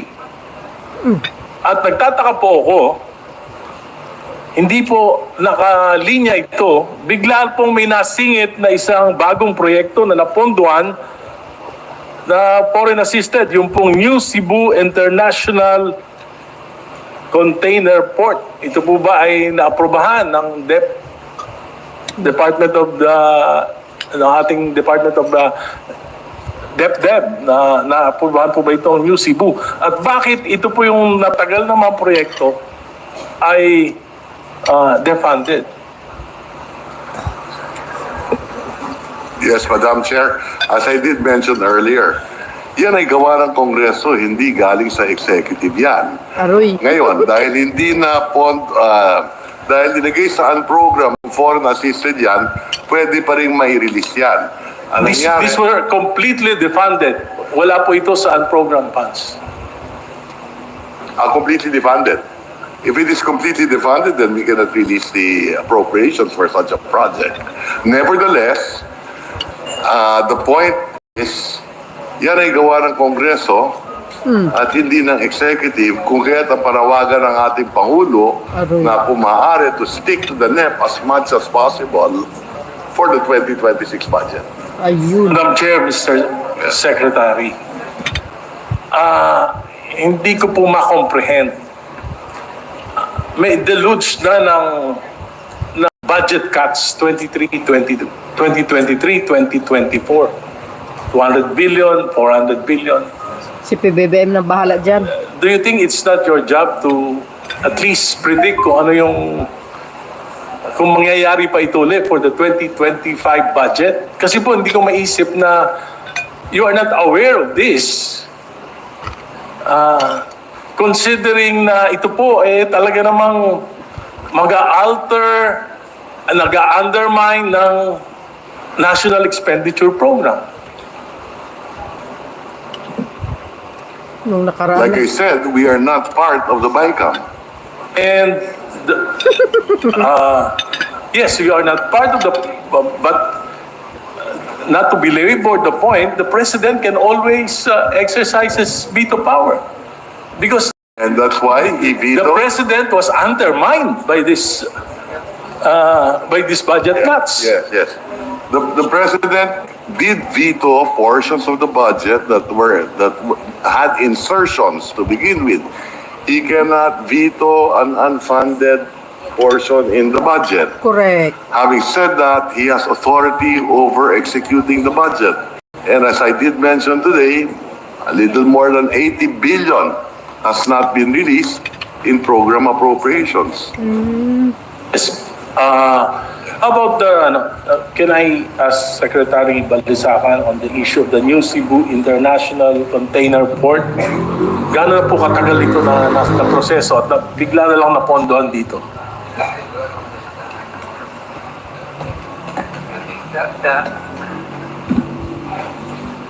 The new Cebu container port was approved by the NEDA board last June 25.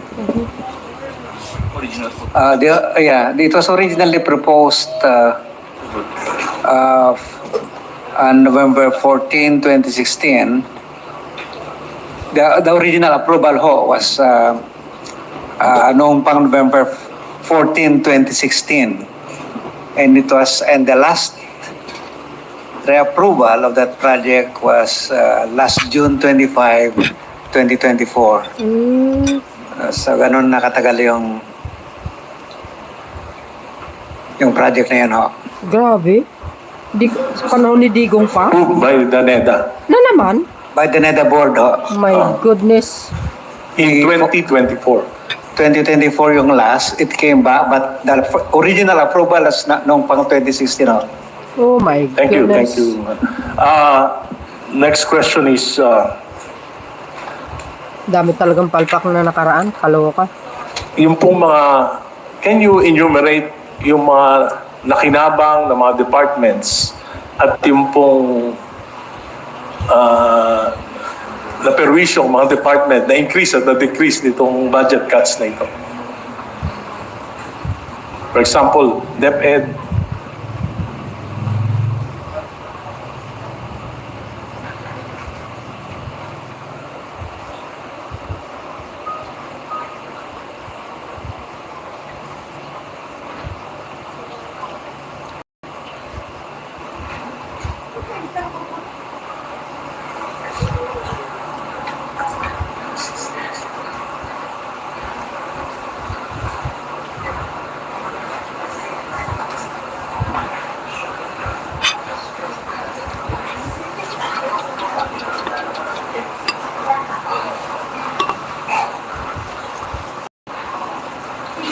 What was the question?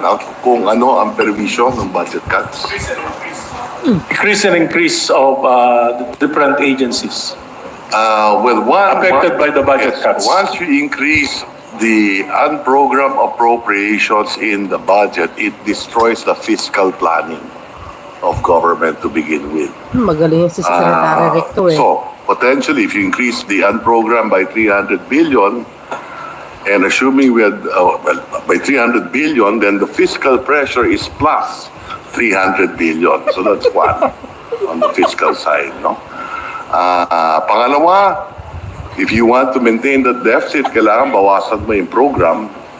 Parang Kung alam na alam mo, maglilinis sir. ka ng 100 sa program, kailangan bawasan mo yung program ng 100 din. Para yung deficit mo, pareho lang. Sir Richard Romero, parang ganun In na nga. particular, you cannot enumerate Laging sumasalungat the yan eh. agencies affected by these budget cuts. Well, clearly, the departments whose budgets were transferred from program to the unprogrammed, those budgets, the releases will have to be delayed because you will have to wait for excess revenue coming from the Treasury or Department of Finance. So, malaking perwisyo. Malaking perwisyo. What are these, Secretary, what are these agencies? Yung pinakamalalaking naapektuhan ito. Malalaking agencies na affected by these budget cuts. DOTR po, malaki po yung nabawas sa kanila. Sa DepEd, may nabawas din po sa kanila. Sa Department of Agriculture, meron din po. We have the numbers here po. Madam Chair, I can provide the committee and your honor po with this information, Madam Chair, and the details po. In the 2026 budget, magkano po yung naka-allot for subsidy for the 20 pesos rice? 10 billion, Madam Chair.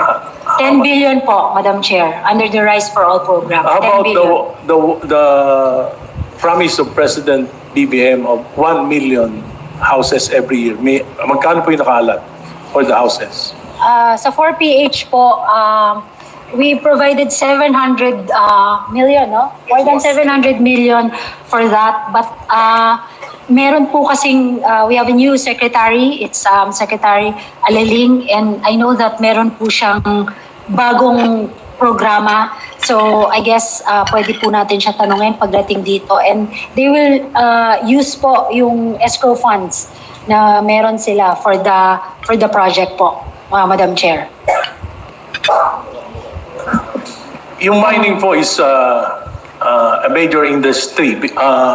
Yung ating bansa po is one of the top 10 countries with so much mineral resources.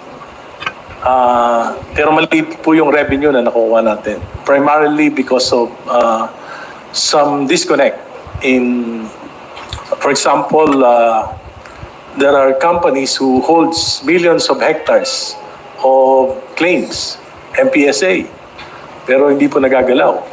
Kaya may policy. Yan yung po isang policy na problema.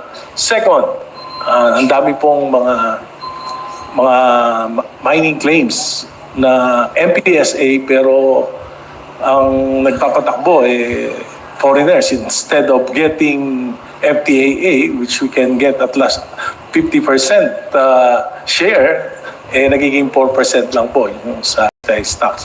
Ano po yung plano dito ng Department of Finance? SDML Elise, please wind up. Sa DOF, Rector, please respond. Yes, yes, we will look into it, but essentially it's the DNR giving these mining claims. But I agree with you na dapat repasuhin ng DNR to. Tama. And you know, there should be a policy of use it or lose it as well. Do you think it would be beneficial to the mining industry if we transfer from the DNR to the Department of Trade?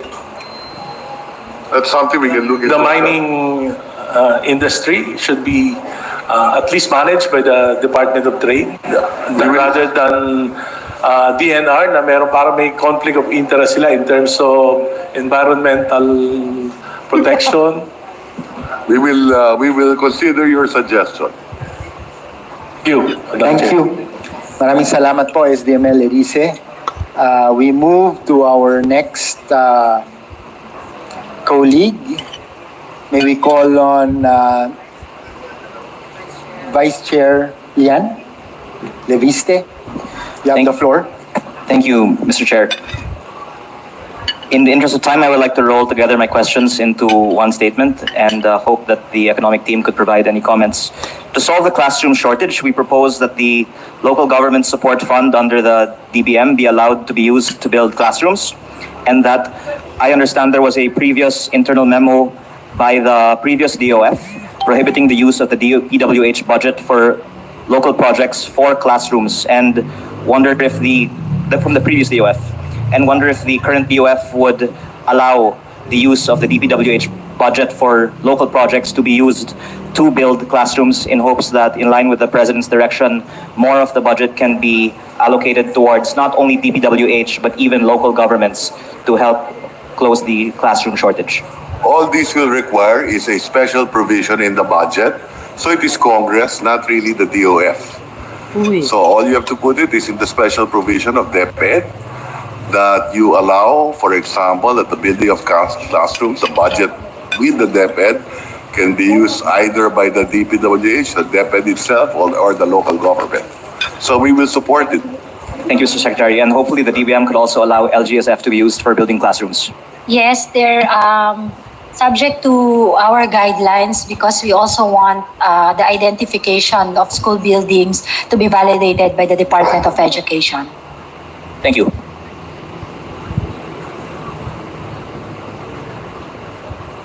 Thank you very much, Vice Chair Ian.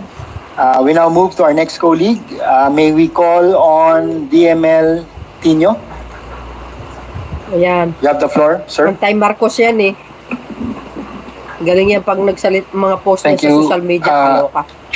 Mr. Chair, meron po tayong PowerPoint. Di ko alam kung ready na. Pero kung hindi pa ready, isang tanong muna. Sabi ni Pangulo sa kanyang SONA, Antay Marcos yan, guys. mga initiative, errata, SOP for the boys. Yung ibang terms dito, siguro pamilyar na tayo lahat, more or less, mga kickback. Pero ano po yung errata? Pwede bang matanong ang TBM Secretary?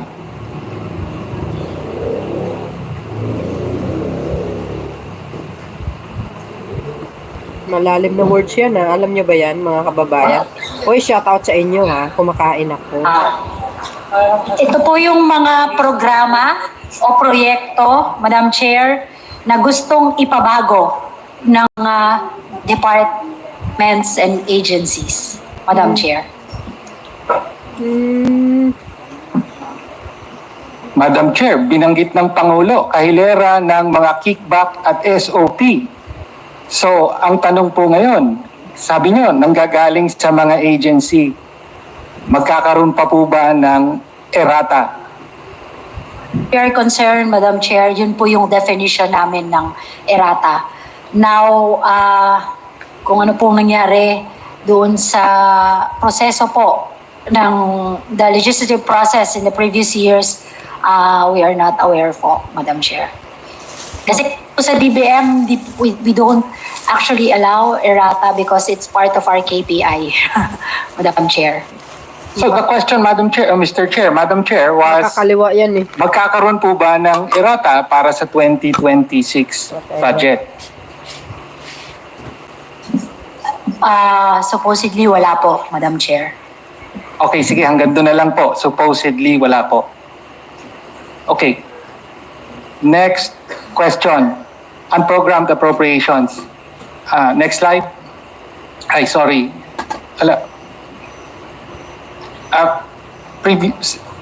Next slide. Previous slide. Ubos oras. Previous slide. Okay. Madam Chair, yung oras ko naubos. Okay. Okay. Historical na graph from kailan ba yan? 2016 to 2025 ng unprogrammed appropriations. Is it fair to say na from 2022 to 2025, walang kapantay ang paglobo ng unprogrammed appropriations sa ilalim ng Marcos Jr. Appropriations? 2023, 807 billion. 2024, 731 billion. 2025, 363 billion. Whereas in previous years, 100 to 200 billion lang. Tama po, Madam Chair. Walang kapantay. So, bakit po? Next slide. Punta na po tayo dun sa graphic na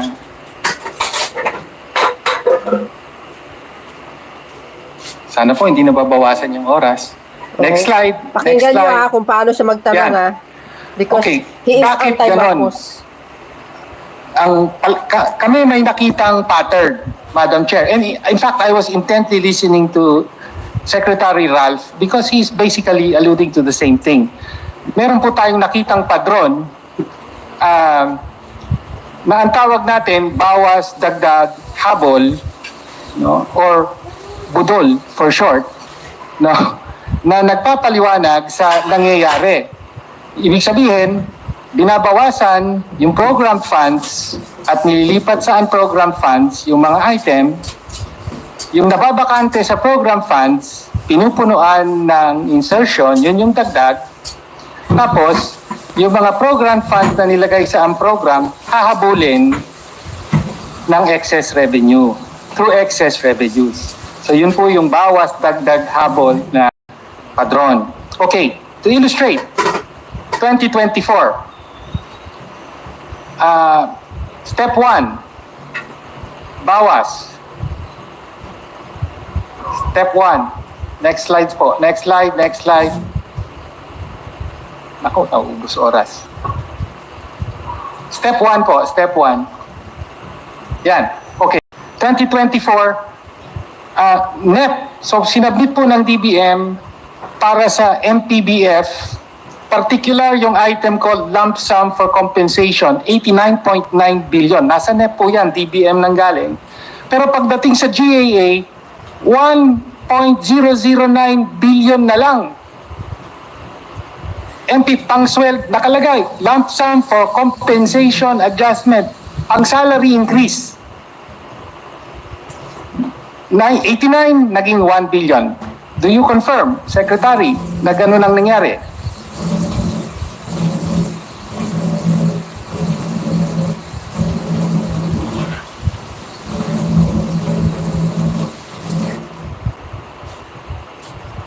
Sakot.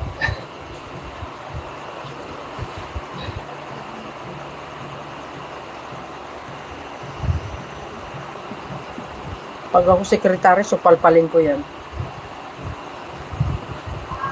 I'm not sure of the exact number, Madam Chair, yung 1 billion, pero I'm confirming na nabawasan po yung MPBF during that time. Madam Nabawasan Chair. po, kasi GAA naman yan eh.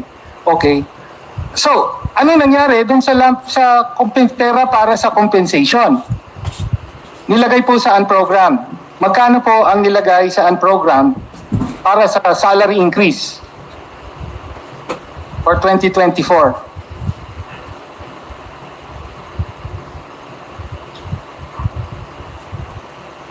$40?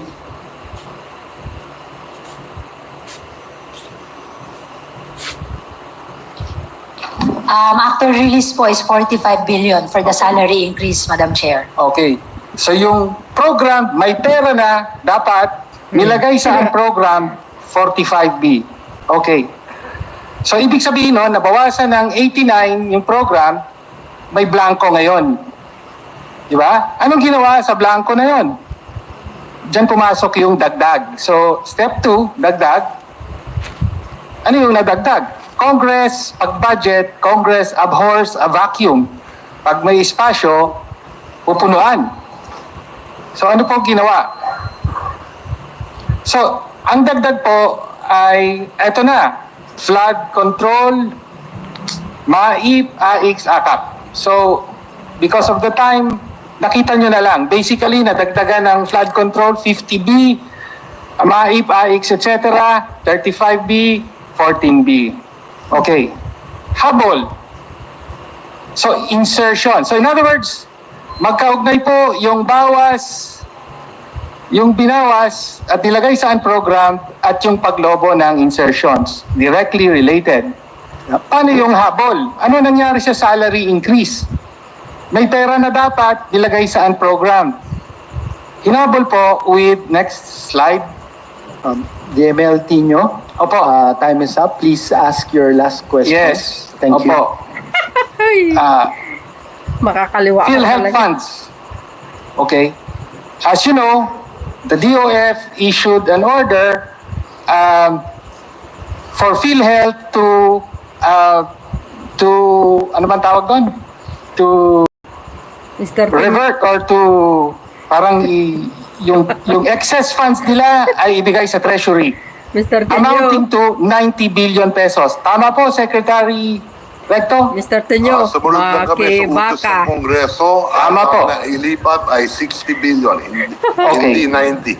DML Tino, that is the last question. Okay, to wind up, Mr. Chair, so kaya po ang naging epekto, inintay yung pondo ng PhilHealth para mabayaran yung salary increase. Kaya po yung SSL first tranche, kailan po nabayaran?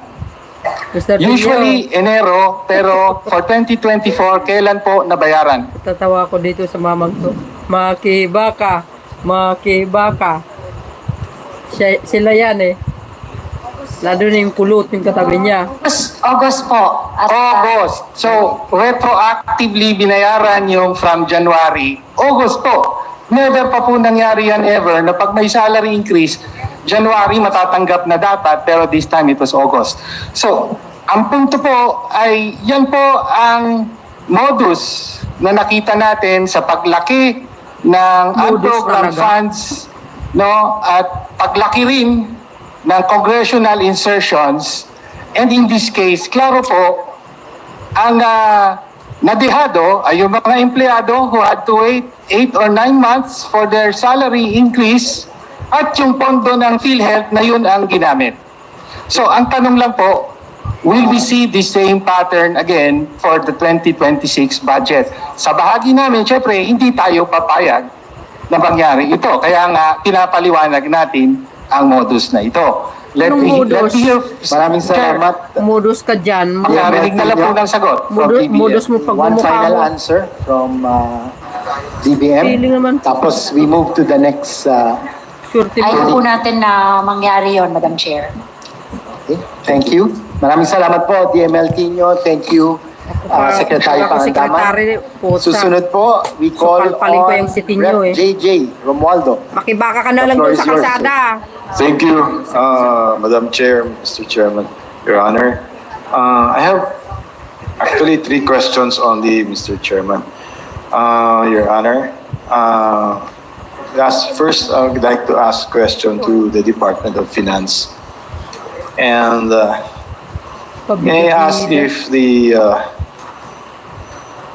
Philippine debt to GDP ratio is at 60.70%, while we are mid-range compared to Malaysia with 70.4 and Thailand with 63.7. Other ASEAN neighbors are significantly lower, like Indonesia, Vietnam, and Singapore.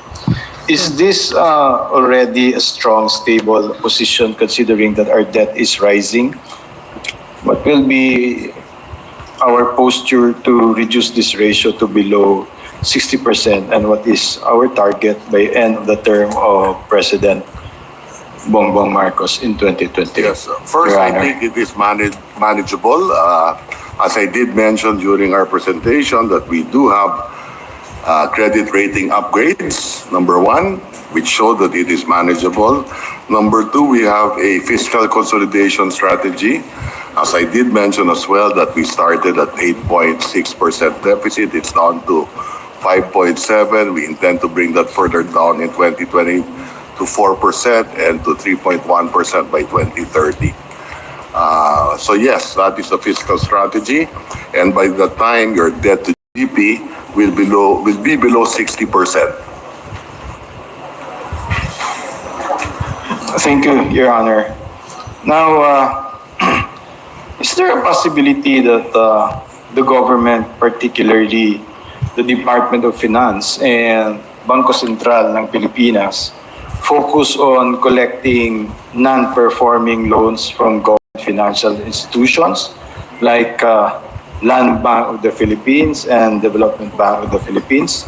Because I think there were reports that in 2024, the estimated non-performing loans or NPLs across the banking sector is around 524.31 billion, Mr. Chairman, Your Honor.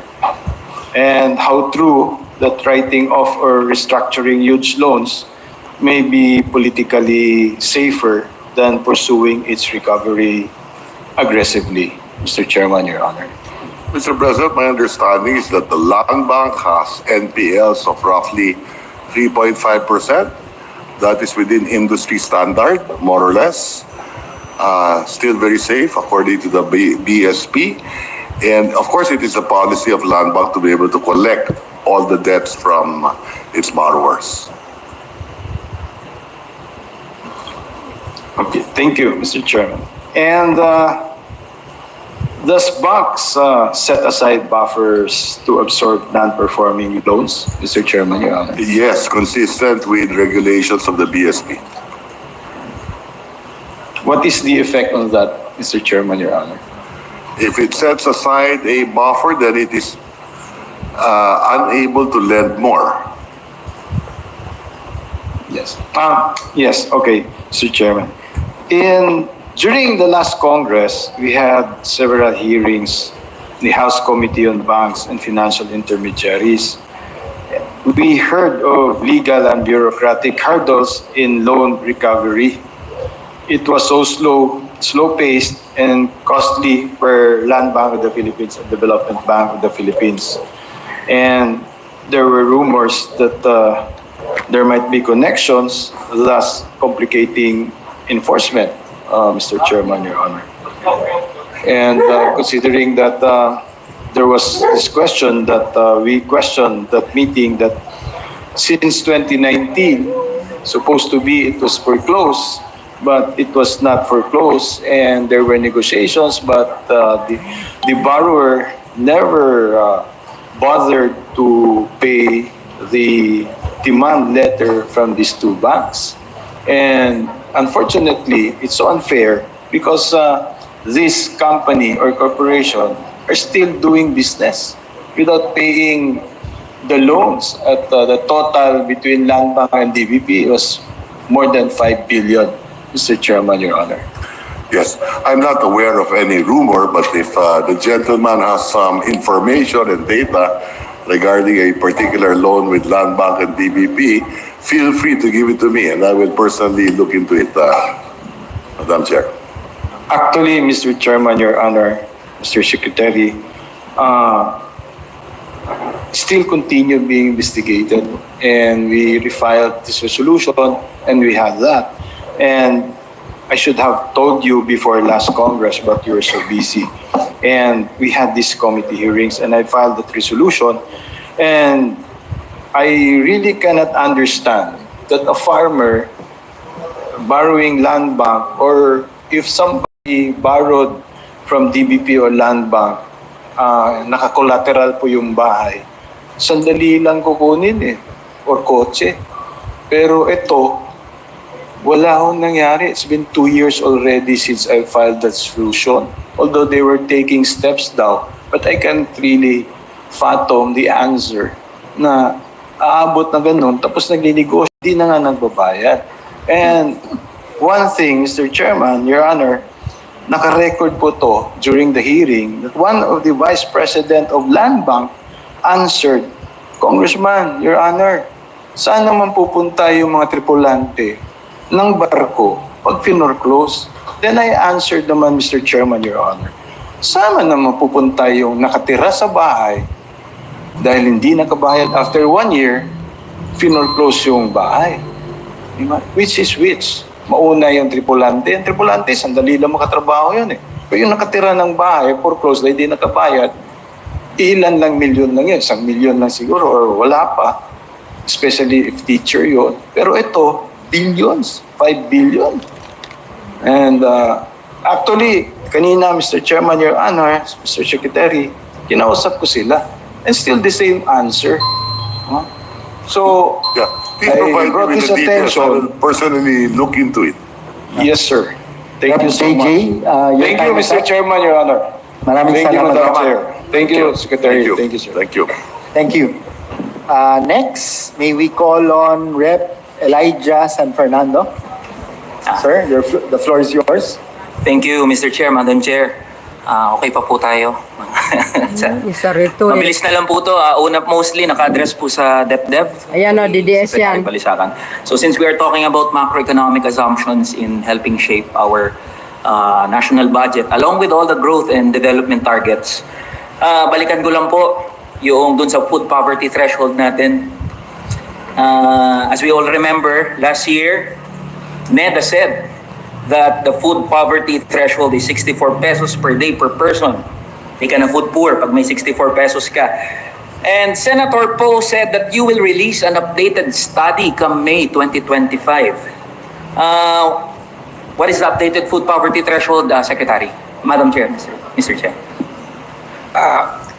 PSA has and other agencies have been undertaking that review, Madam Chair, and with the intention to apply that new threshold for the upcoming poverty estimates for 2025. We'll do a survey of households this year, and that new methodology will be employed for that purpose. So, Mr. Chair, Madam Chair, tama po ba na wala pa na updated? Wala pa, rin-review pa yung mga information kasi this is a interagency work, including the Department of Health, the Food and Nutrition Research Institute, which will be the one that determine the menu that are consumed throughout the country for representative households. Madam Chair, Mr. Chair, so that means, are we sticking to the 64 pesos per person per day as the basis of the food poverty threshold? Unlikely, no, because it's being upgraded to take account of the comments received, as well as to take account of the changes in the consumption patterns that are observed in the data, as well as the inflation and the composition of food bundles. Opo, so mas pasimplihan ko po. So, wala pa po tayong figures, Mr. Chair? Wala pa. But again, because we'll conduct survey, we release poverty estimates for this year, we definitely will have to approve that those new sets of poverty thresholds in the next couple of months. Mr. Chair, Madam Chair, laking problema po nun. Wala pa hanggang ngayon na numero tayo na mabanggit. Kasi napakahalaga po nun eh. Kasi kung ano man po ang policy statement po ng Dept ngayon, yun po ang umuhubog dun sa mga polisiya natin. Ang hirap naman po niyan, pinag-uusapan natin, paano paunlarin ang kabuhayan ng mga manggagawa at ordinaryong Pilipino if we cannot determine or at least give a justifiable amount of food poverty threshold. Because Mr. Chair, Madam Chair, I have tried that.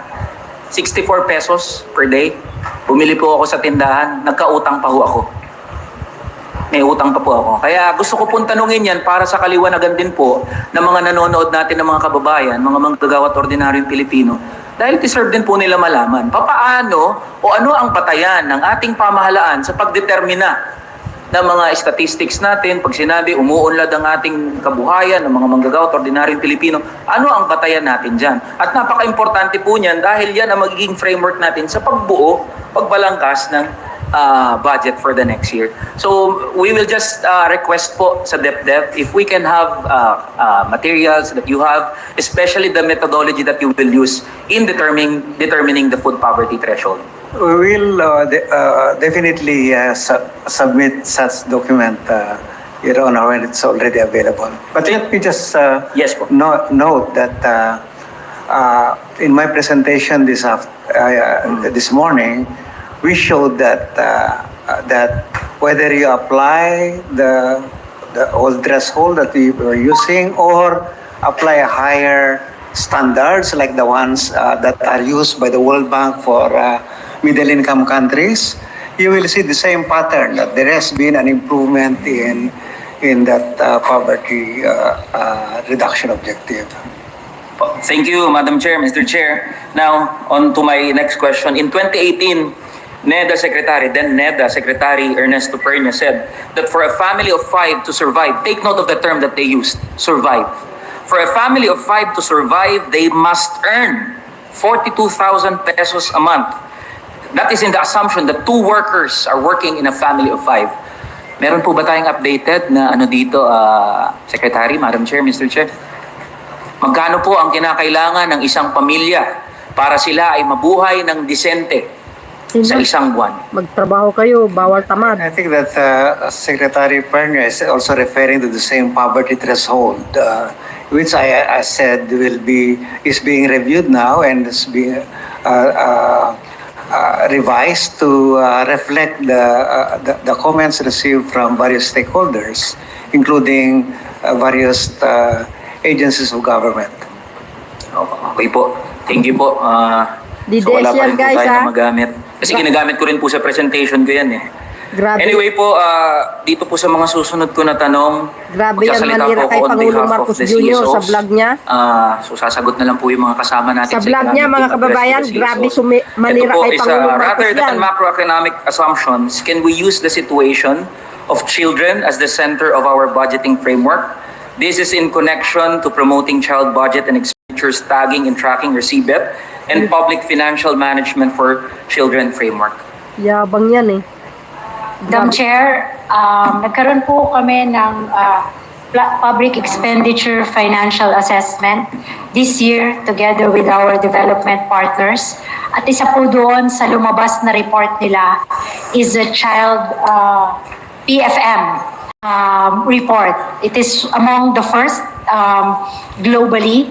So sinimulan na po natin ito. In fact, last week po ay nagkaroon na po tayo ng signing together with the DILG and the Bureau and the BLGF po under the DOF to tag our children's budget.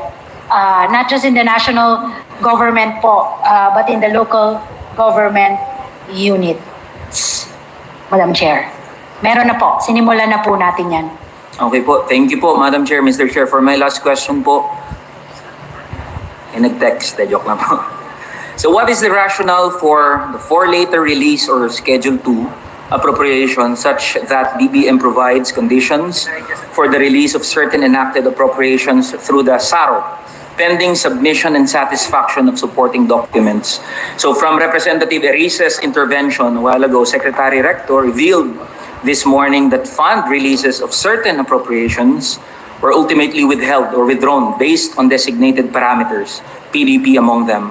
So, but Section 74 of the General Provisions of the 2026 NEP and previous iterations of the GAA stipulated the prohibition against impoundment of appropriations. It is only under the circumstance of an unmitigated budget deficit that budget impoundment can be authorized. The executive is supposed to implement the programs, activities, and projects enacted in the General Appropriations Act. What is the comment of the DBM or DOF on whether the withholding or withdrawal of fund releases can be considered impoundment? Why or why not? Yun lang po, Madam. That would Madam be Chair. the last question from Honorable San Fernando. Madam Chair, hindi po impoundment yung ginawa po natin sa budget natin for this year. If I may read po, Section 6 of the veto message of the President states that increases in appropriations and new budgetary items. In the exercise of the budget execution function vested upon the executive branch, it is understood that the increases in appropriations and new budgetary items introduced by the Congress in this budget shall be subject to the national government's cash programming, observance of prudent fiscal management, applicable budget execution rules and procedures, and approval of the President based on the program priorities of the government. Hindi po natin ini-impound, i-release po natin siya basta i-request po at ma-justify po ng mga departments and agencies na kinakailangan po nila yung mga nagbago doon sa ating budget from National Expenditure Program, Madam Chair.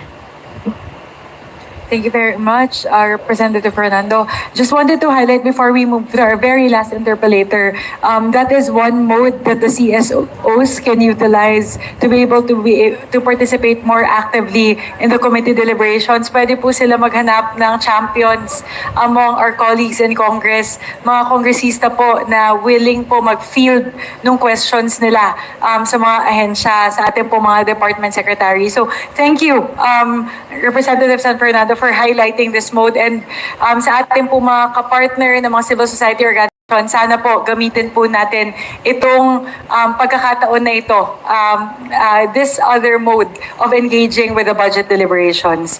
Thank you very much. And 10.5 hours in, we would like to recognize our very last interpellator for today from the minority, Representative Reneco. Thank you, Madam Chair. Thank you very much also to the Honorable Secretaries and their families for staying here. No, this will be the last interpellation. I'll make this quick na lang po. Sige.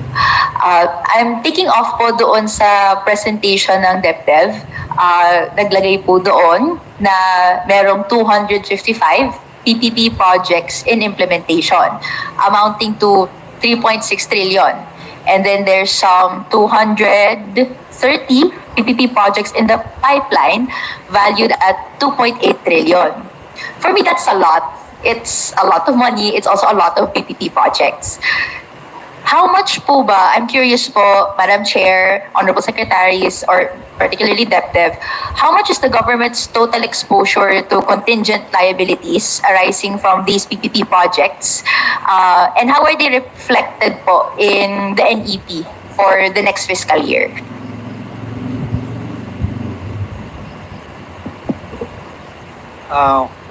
We are monitoring the exposure and DOF is actually the ones who they have the specific numbers, the chair, but most of these projects are actually fully funded by the private sector. The only times where we have availability payments, that is subsidy provided by the Philippine government, are mga socially oriented projects like hospitals, for example,